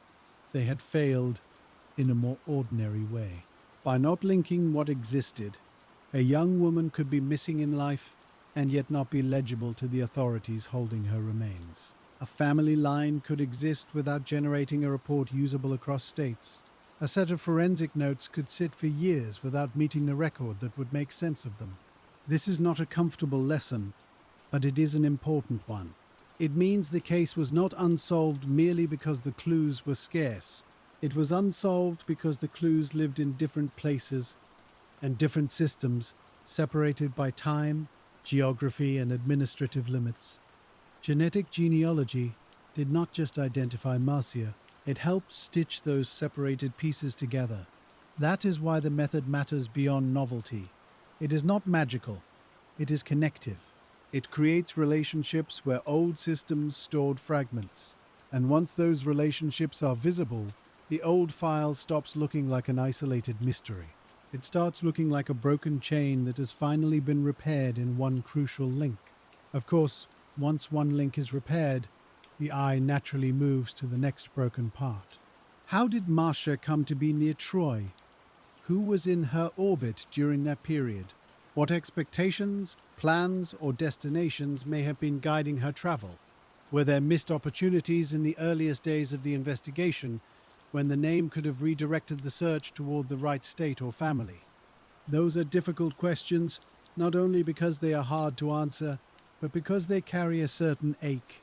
They remind you that solving an old case in part does not erase the lost decades before that partial solution arrived.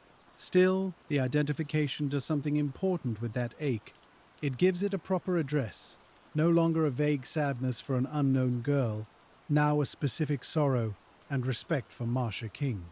That specificity makes memory more honest. It also changes how local history absorbs the case. For people in Troy, or in Miami County more broadly, the roadside mystery had long been part of the area's cold case memory. It was one of those stories held in newspaper archives and local retellings, always attached to the same nickname and the same unusual clothing. After the identification, local memory had to adjust too. The place remained the same. Greenlee Road remained Greenlee Road. The date remained the 9th of April, 1981. But the meaning of the story shifted. The county had not merely held a mystery all those years, it had held Marcia. That realization can be humbling for a community. It reminds people that old files are not abstractions. They are temporary shelters for somebody's daughter, somebody's relative, somebody's history. And once the name is known, the relationship between community and case grows more intimate. The same is true for the burial record. An unidentified burial is always a promise deferred. The state is saying, in effect, we will hold this place until the name can return. When the name does return, the promise changes shape. Now remembrance can be more accurate. Records can reflect who rests there. Any memorial language can shift from placeholder to person. That is not a small administrative detail. It is one of the final expressions of dignity in a case built so heavily on anonymity. Marcia's identification made that dignity possible. It also made the old nickname feel increasingly temporary, almost provisional in retrospect. For years, Buckskin Girl had seemed fixed. Now it looked like what it had always truly been, a label waiting to be replaced. That replacement matters when future generations encounter the case. They will still find the old term in articles and archives, but if the record is maintained properly, they will also learn immediately that the woman had a name. They will learn that the strange evidence people remembered was not the thing that gave her back to history. They will learn that patient work can outlast shallow impressions. There is value in that lesson beyond this one case. Many unidentified person investigations are shaped by what catches the eye first. A tattoo, a piece of clothing, a handwritten note, an unusual possession.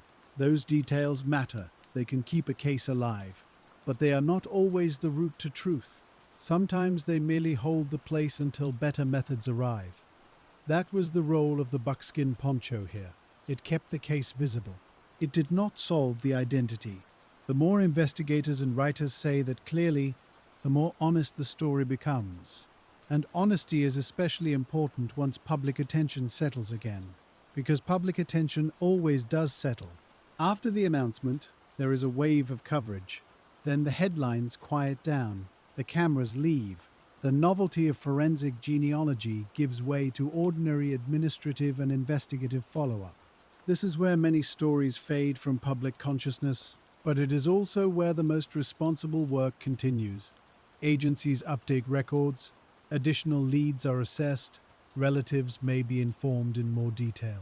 Questions about jurisdiction, movement, and associated persons may be reviewed without publicity. The pace becomes slower again, almost domestic in its bureaucratic rhythm. That is not failure. It is what serious casework looks like after the public moment has passed. For Marcia, this meant that her story entered a new kind of quiet. Not the old quiet of being unknown, a different quiet. The quiet of having a name, but still waiting for fuller understanding. That waiting is gentler than the earlier waiting, though not painless. At least now the file no longer asks the first question over and over. At least now every page knows who it is about. From there, the remaining work becomes less existential and more particular. What can still be learned about the root?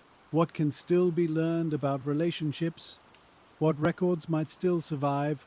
What memories might still be reachable? Whether any old witness, once impossible to identify, can now be found through the ordinary circles of Marcia's known life. The answers to those questions may never be complete, yet they are better questions than the case could ask before. They arise from restored identity, and restored identity changes everything downstream. There is another reason the case continues to resonate. It sits at the meeting point of several kinds of patience. Family patience, though family members may not have known exactly what was being waited for. Institutional patience in the form of evidence retention and case review. Scientific patience, as methods developed slowly enough to make old samples newly useful. And public patience too, in the sense that some mysteries remain in circulation long enough for people to care when a correction finally comes. When those forms of patience align, a case can change after many years. Marcia's did. But the alignment is fragile. If the evidence had been lost, no genealogy. If the records had been too poor, no family reconstruction. If the case had been forgotten entirely, no renewed effort. That fragility is part of what makes the identification feel both heartening and precarious. It also makes you appreciate how narrow the corridor to identification really was. A case can survive for years and still miss its chance if one small piece goes missing. Here, the preserved evidence held on long enough for the question of identity to be answered, and once that happened, the case entered a quieter, more demanding phase. Investigators now had to separate what was newly known from what was still only inferred. Marcia Lenore King could be named. That was firm. Her family connection could be placed. That was firm too.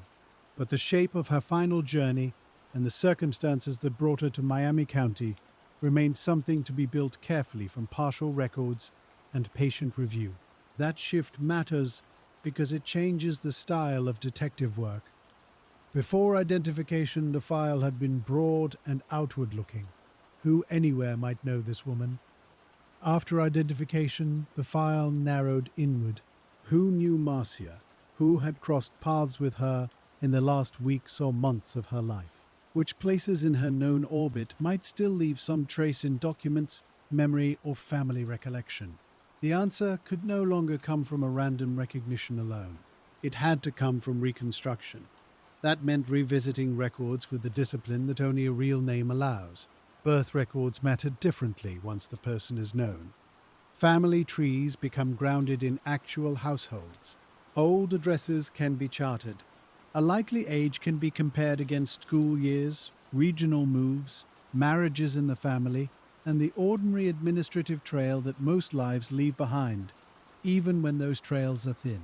And in Marcia's case, the records pointed investigators toward Arkansas in a way the old assumptions had never managed to do.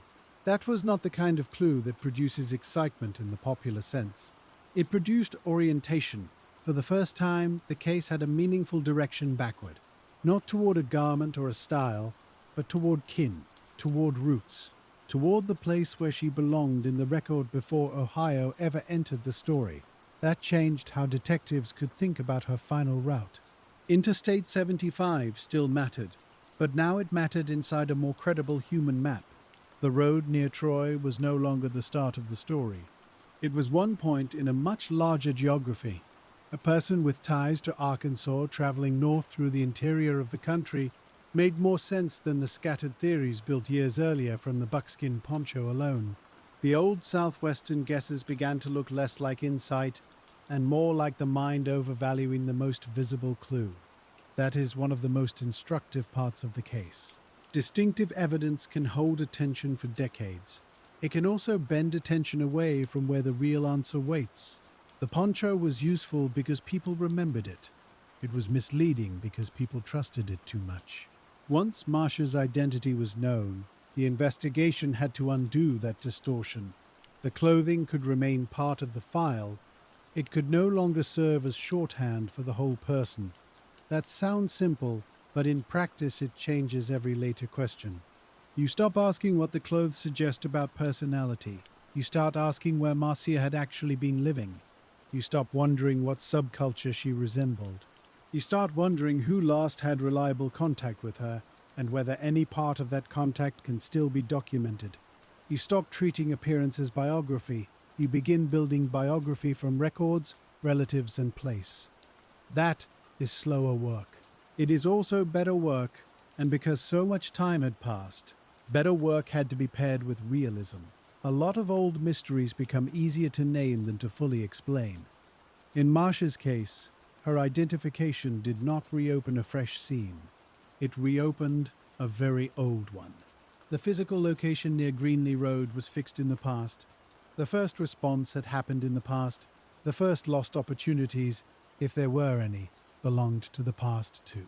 What remained in the present were evidence, records, and people's memory. And memory, after decades, has to be handled gently.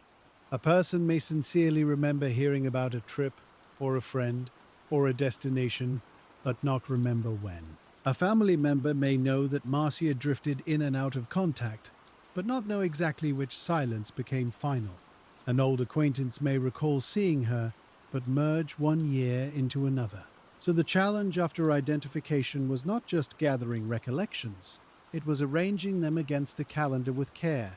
That is where the case becomes very quiet again, almost administrative. Investigators compare what relatives say against documents. They compare likely dates against where records still show Marcia connected to family or place. They compare general travel possibilities against the reality of roads, distances, and what a young woman with limited means might plausibly have done. Nothing about that is dramatic. Everything about it matters. And as that work continued, the meaning of the years before identification became clearer. For a long time, the public had treated the case as though its mystery was singular. Who was Buckskin Girl? But once Marcia was identified, it became obvious that the case had always contained at least two mysteries. The first was identity. The second was movement. Identity had now been answered by genetics and genealogy. Movement. How she came to be in Ohio, by what route, in whose company, or under what circumstances, still resisted easy explanation. That resistance is not unusual. Travel can vanish more completely than a person's name, especially in an earlier era, especially for someone moving informally. A bus ride may leave no surviving trace. A ride in someone's car leaves almost none at all. A night at a private house or with acquaintances may never enter any official record. A stop at a roadside business may survive only in the memory of a cashier who never knew the traveler's name. So while the recovered name gave the investigation a stronger center, it also made the missing edges more visible. The file was no longer empty at its core. Now you could see exactly where the blank spaces still were. That can be painful in a cold case, because clarity often reveals loss as much as it solves it. Investigators had to revisit not only records but assumptions about what kind of life Marcia may have been living before she reached Ohio. The old shorthand had encouraged a certain image. A traveler, a hitchhiker, a drifter. Those words can flatten a life as quickly as a nickname can. They suggest freedom to some people, vulnerability to others, and often neither is properly grounded in fact. Once Marcia's family line was identified, those labels had to be treated with caution. She may indeed have been moving through informal spaces. She may have been between places. She may have been relying on rides, temporary shelter, or short term contacts. But any of that would need support. Detectives could not simply replace one stereotype with another. This is the point where patient detective work becomes almost a moral practice. It requires resisting the urge to narrate too much.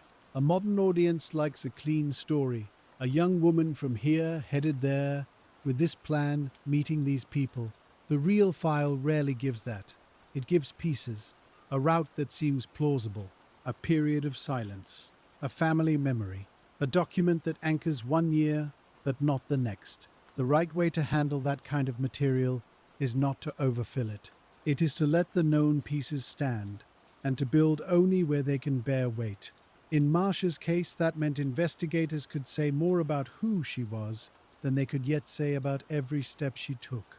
Still, even partial reconstruction changed the meaning of the Ohio case.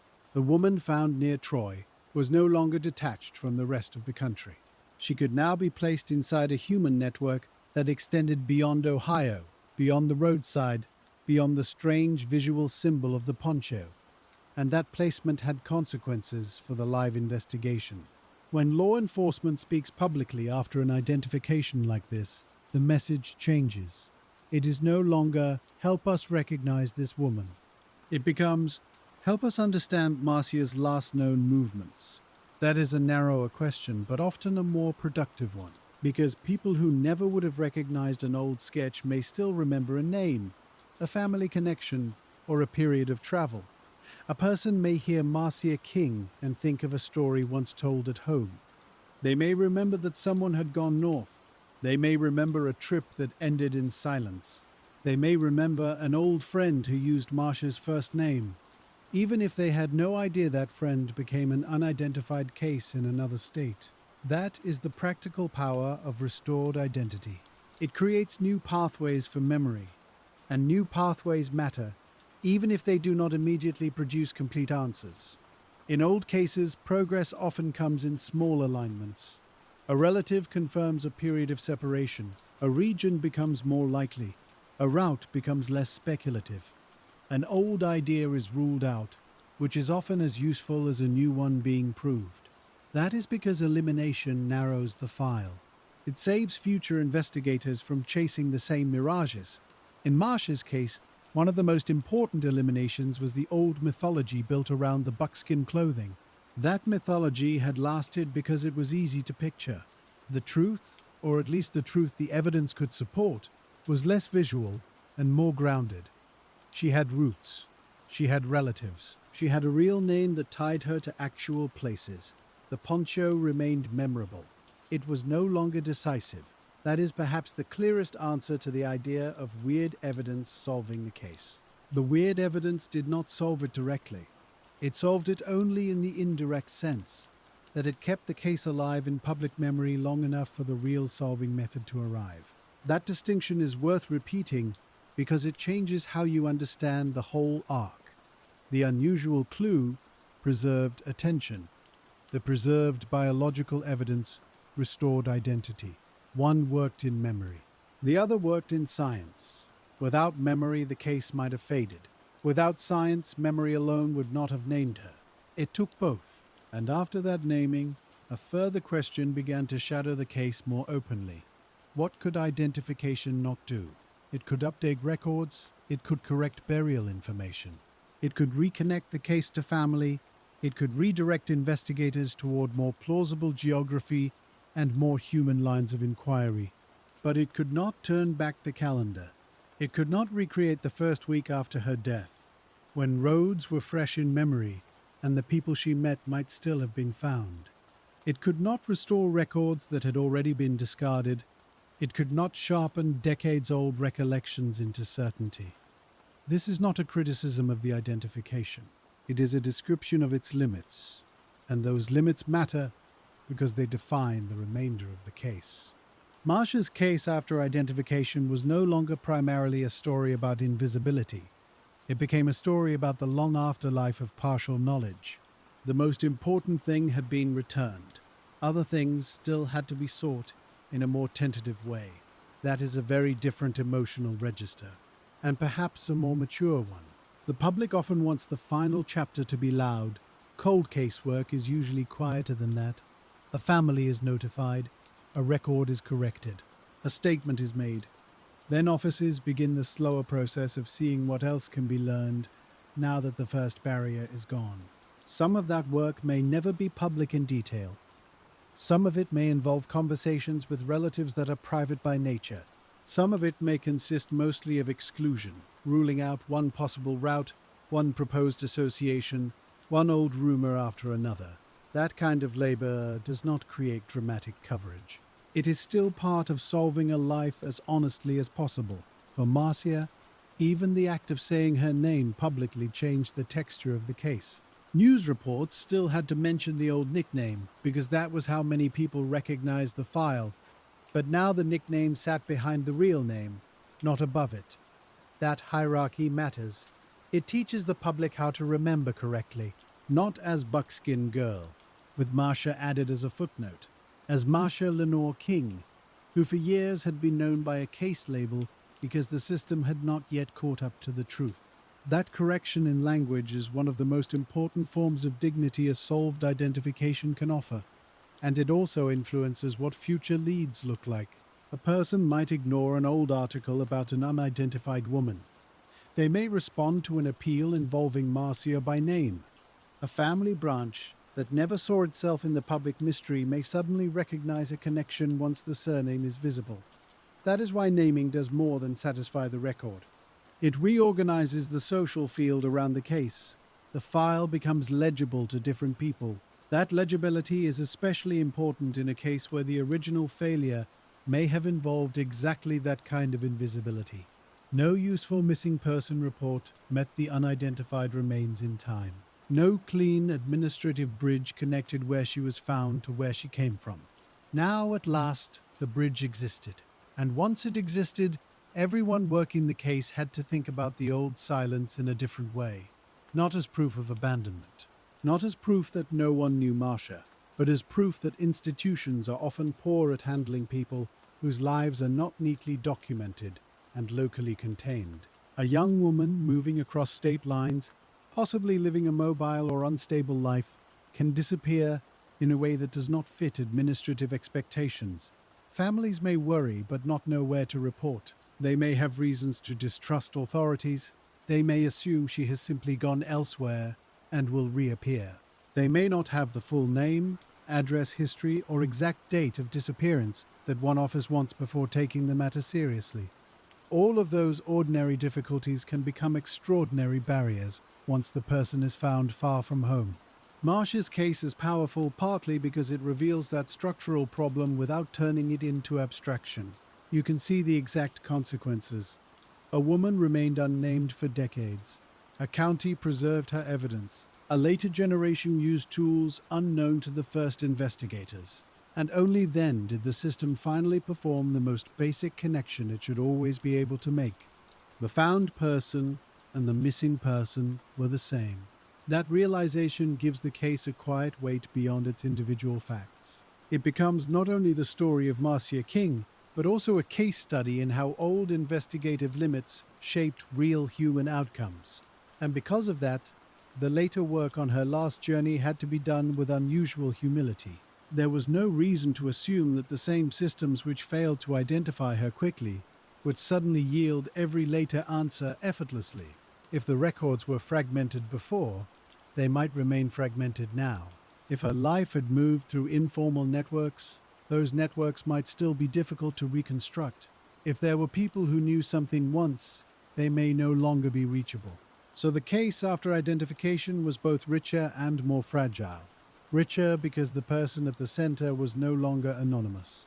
More fragile because every next claim had to be supported carefully.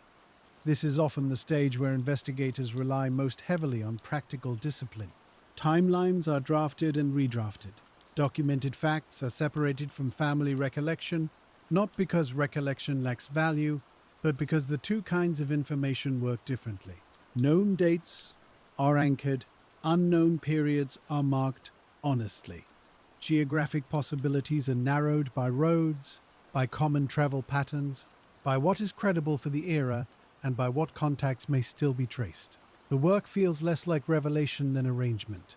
And arrangement is exactly what the case had lacked for years. You could say the investigation spent decades collecting fragments, and only after Marcia's identification could those fragments begin to be placed in something like order. Even if some pieces were still missing, there was finally a picture to assemble them around. That picture was not the old sketch. It was Marcia herself. A name, a family, a likely regional origin.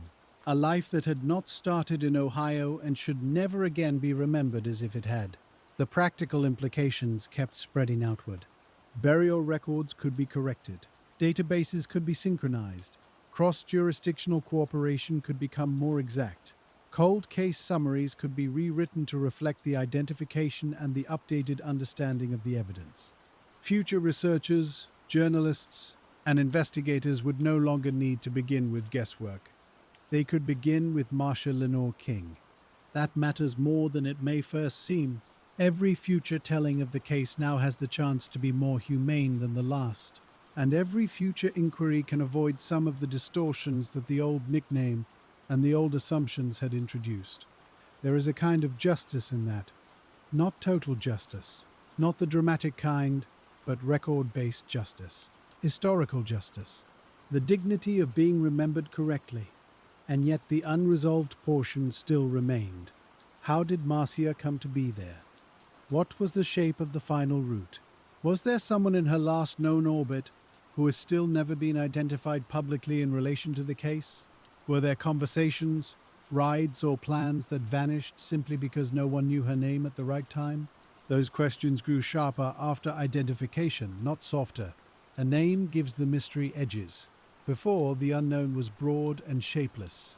After, it becomes specific. You can now ask where the timeline breaks. You can see which months or years are best documented and which fall quiet. You can identify the period that most needs explanation. That is exactly the kind of work cold case investigators know how to do, but it remains slow. Not because the investigators are hesitant, because reality is. Reality leaves traces unevenly. Some lives produce stacks of records. Others leave almost nothing beyond family memory and a few official marks in the system. Marcia's life, at least in the portion most relevant to the case, seems to have occupied some of those thinner spaces. That is one reason the identification itself carries so much weight. When a life is lightly documented, a restored name can do an enormous amount of ethical work. It says this person will not be reduced to the thinness of the file. Even if the documentation is sparse, the identity is no longer in doubt. The state can no longer speak of her as an unknown. The public can no longer treat the case label as sufficient. And investigators can no longer be satisfied with a mystery built only around appearance. Those are all important corrections. Still, corrections do not end inquiry. They sharpen it. The years after the identification therefore become a kind of second investigation. Not second in importance, but second in sequence. The first investigation asked who she was. The second asked what could still be learned about the life that ended in Ohio. And because those questions depend on other people's memories, old documents and cross-state connections, the pace had to remain unhurried. A renewed interview here, a records request there, a timeline adjusted by one confirmed date, a theory set aside because it relies too heavily on the poncho, or on public imagination, or on a memory no document can support. That is the shape of genuine follow-up. It is not flashy. It is the kind of work that respects uncertainty enough not to force it into a false pattern. In a strange way, Marcia's identification allowed the case to become both smaller and larger. Smaller because it was no longer the mystery of any young woman found near a highway. Larger because it now touched family history, state records, interstate movement, and the long social problem of how some lives fail to register cleanly with official systems. That enlargement gives the case its lasting resonance. It is not simply a cold case solved by new DNA. It is a story about how a person can be seen and unseen at the same time. Seen enough to be found, unseen enough to go unnamed, remembered enough for a nickname to survive, forgotten enough in the record that only genealogy could reattach her to her own life. That paradox sits at the center of the whole file, and once you notice it, the so-called weird evidence begins to look almost secondary. The buckskin garment mattered. But what really solved the Buckskin case was a chain of ordinary persistence stretching across decades. Evidence retention, database review, genealogical labor, family confirmation, administrative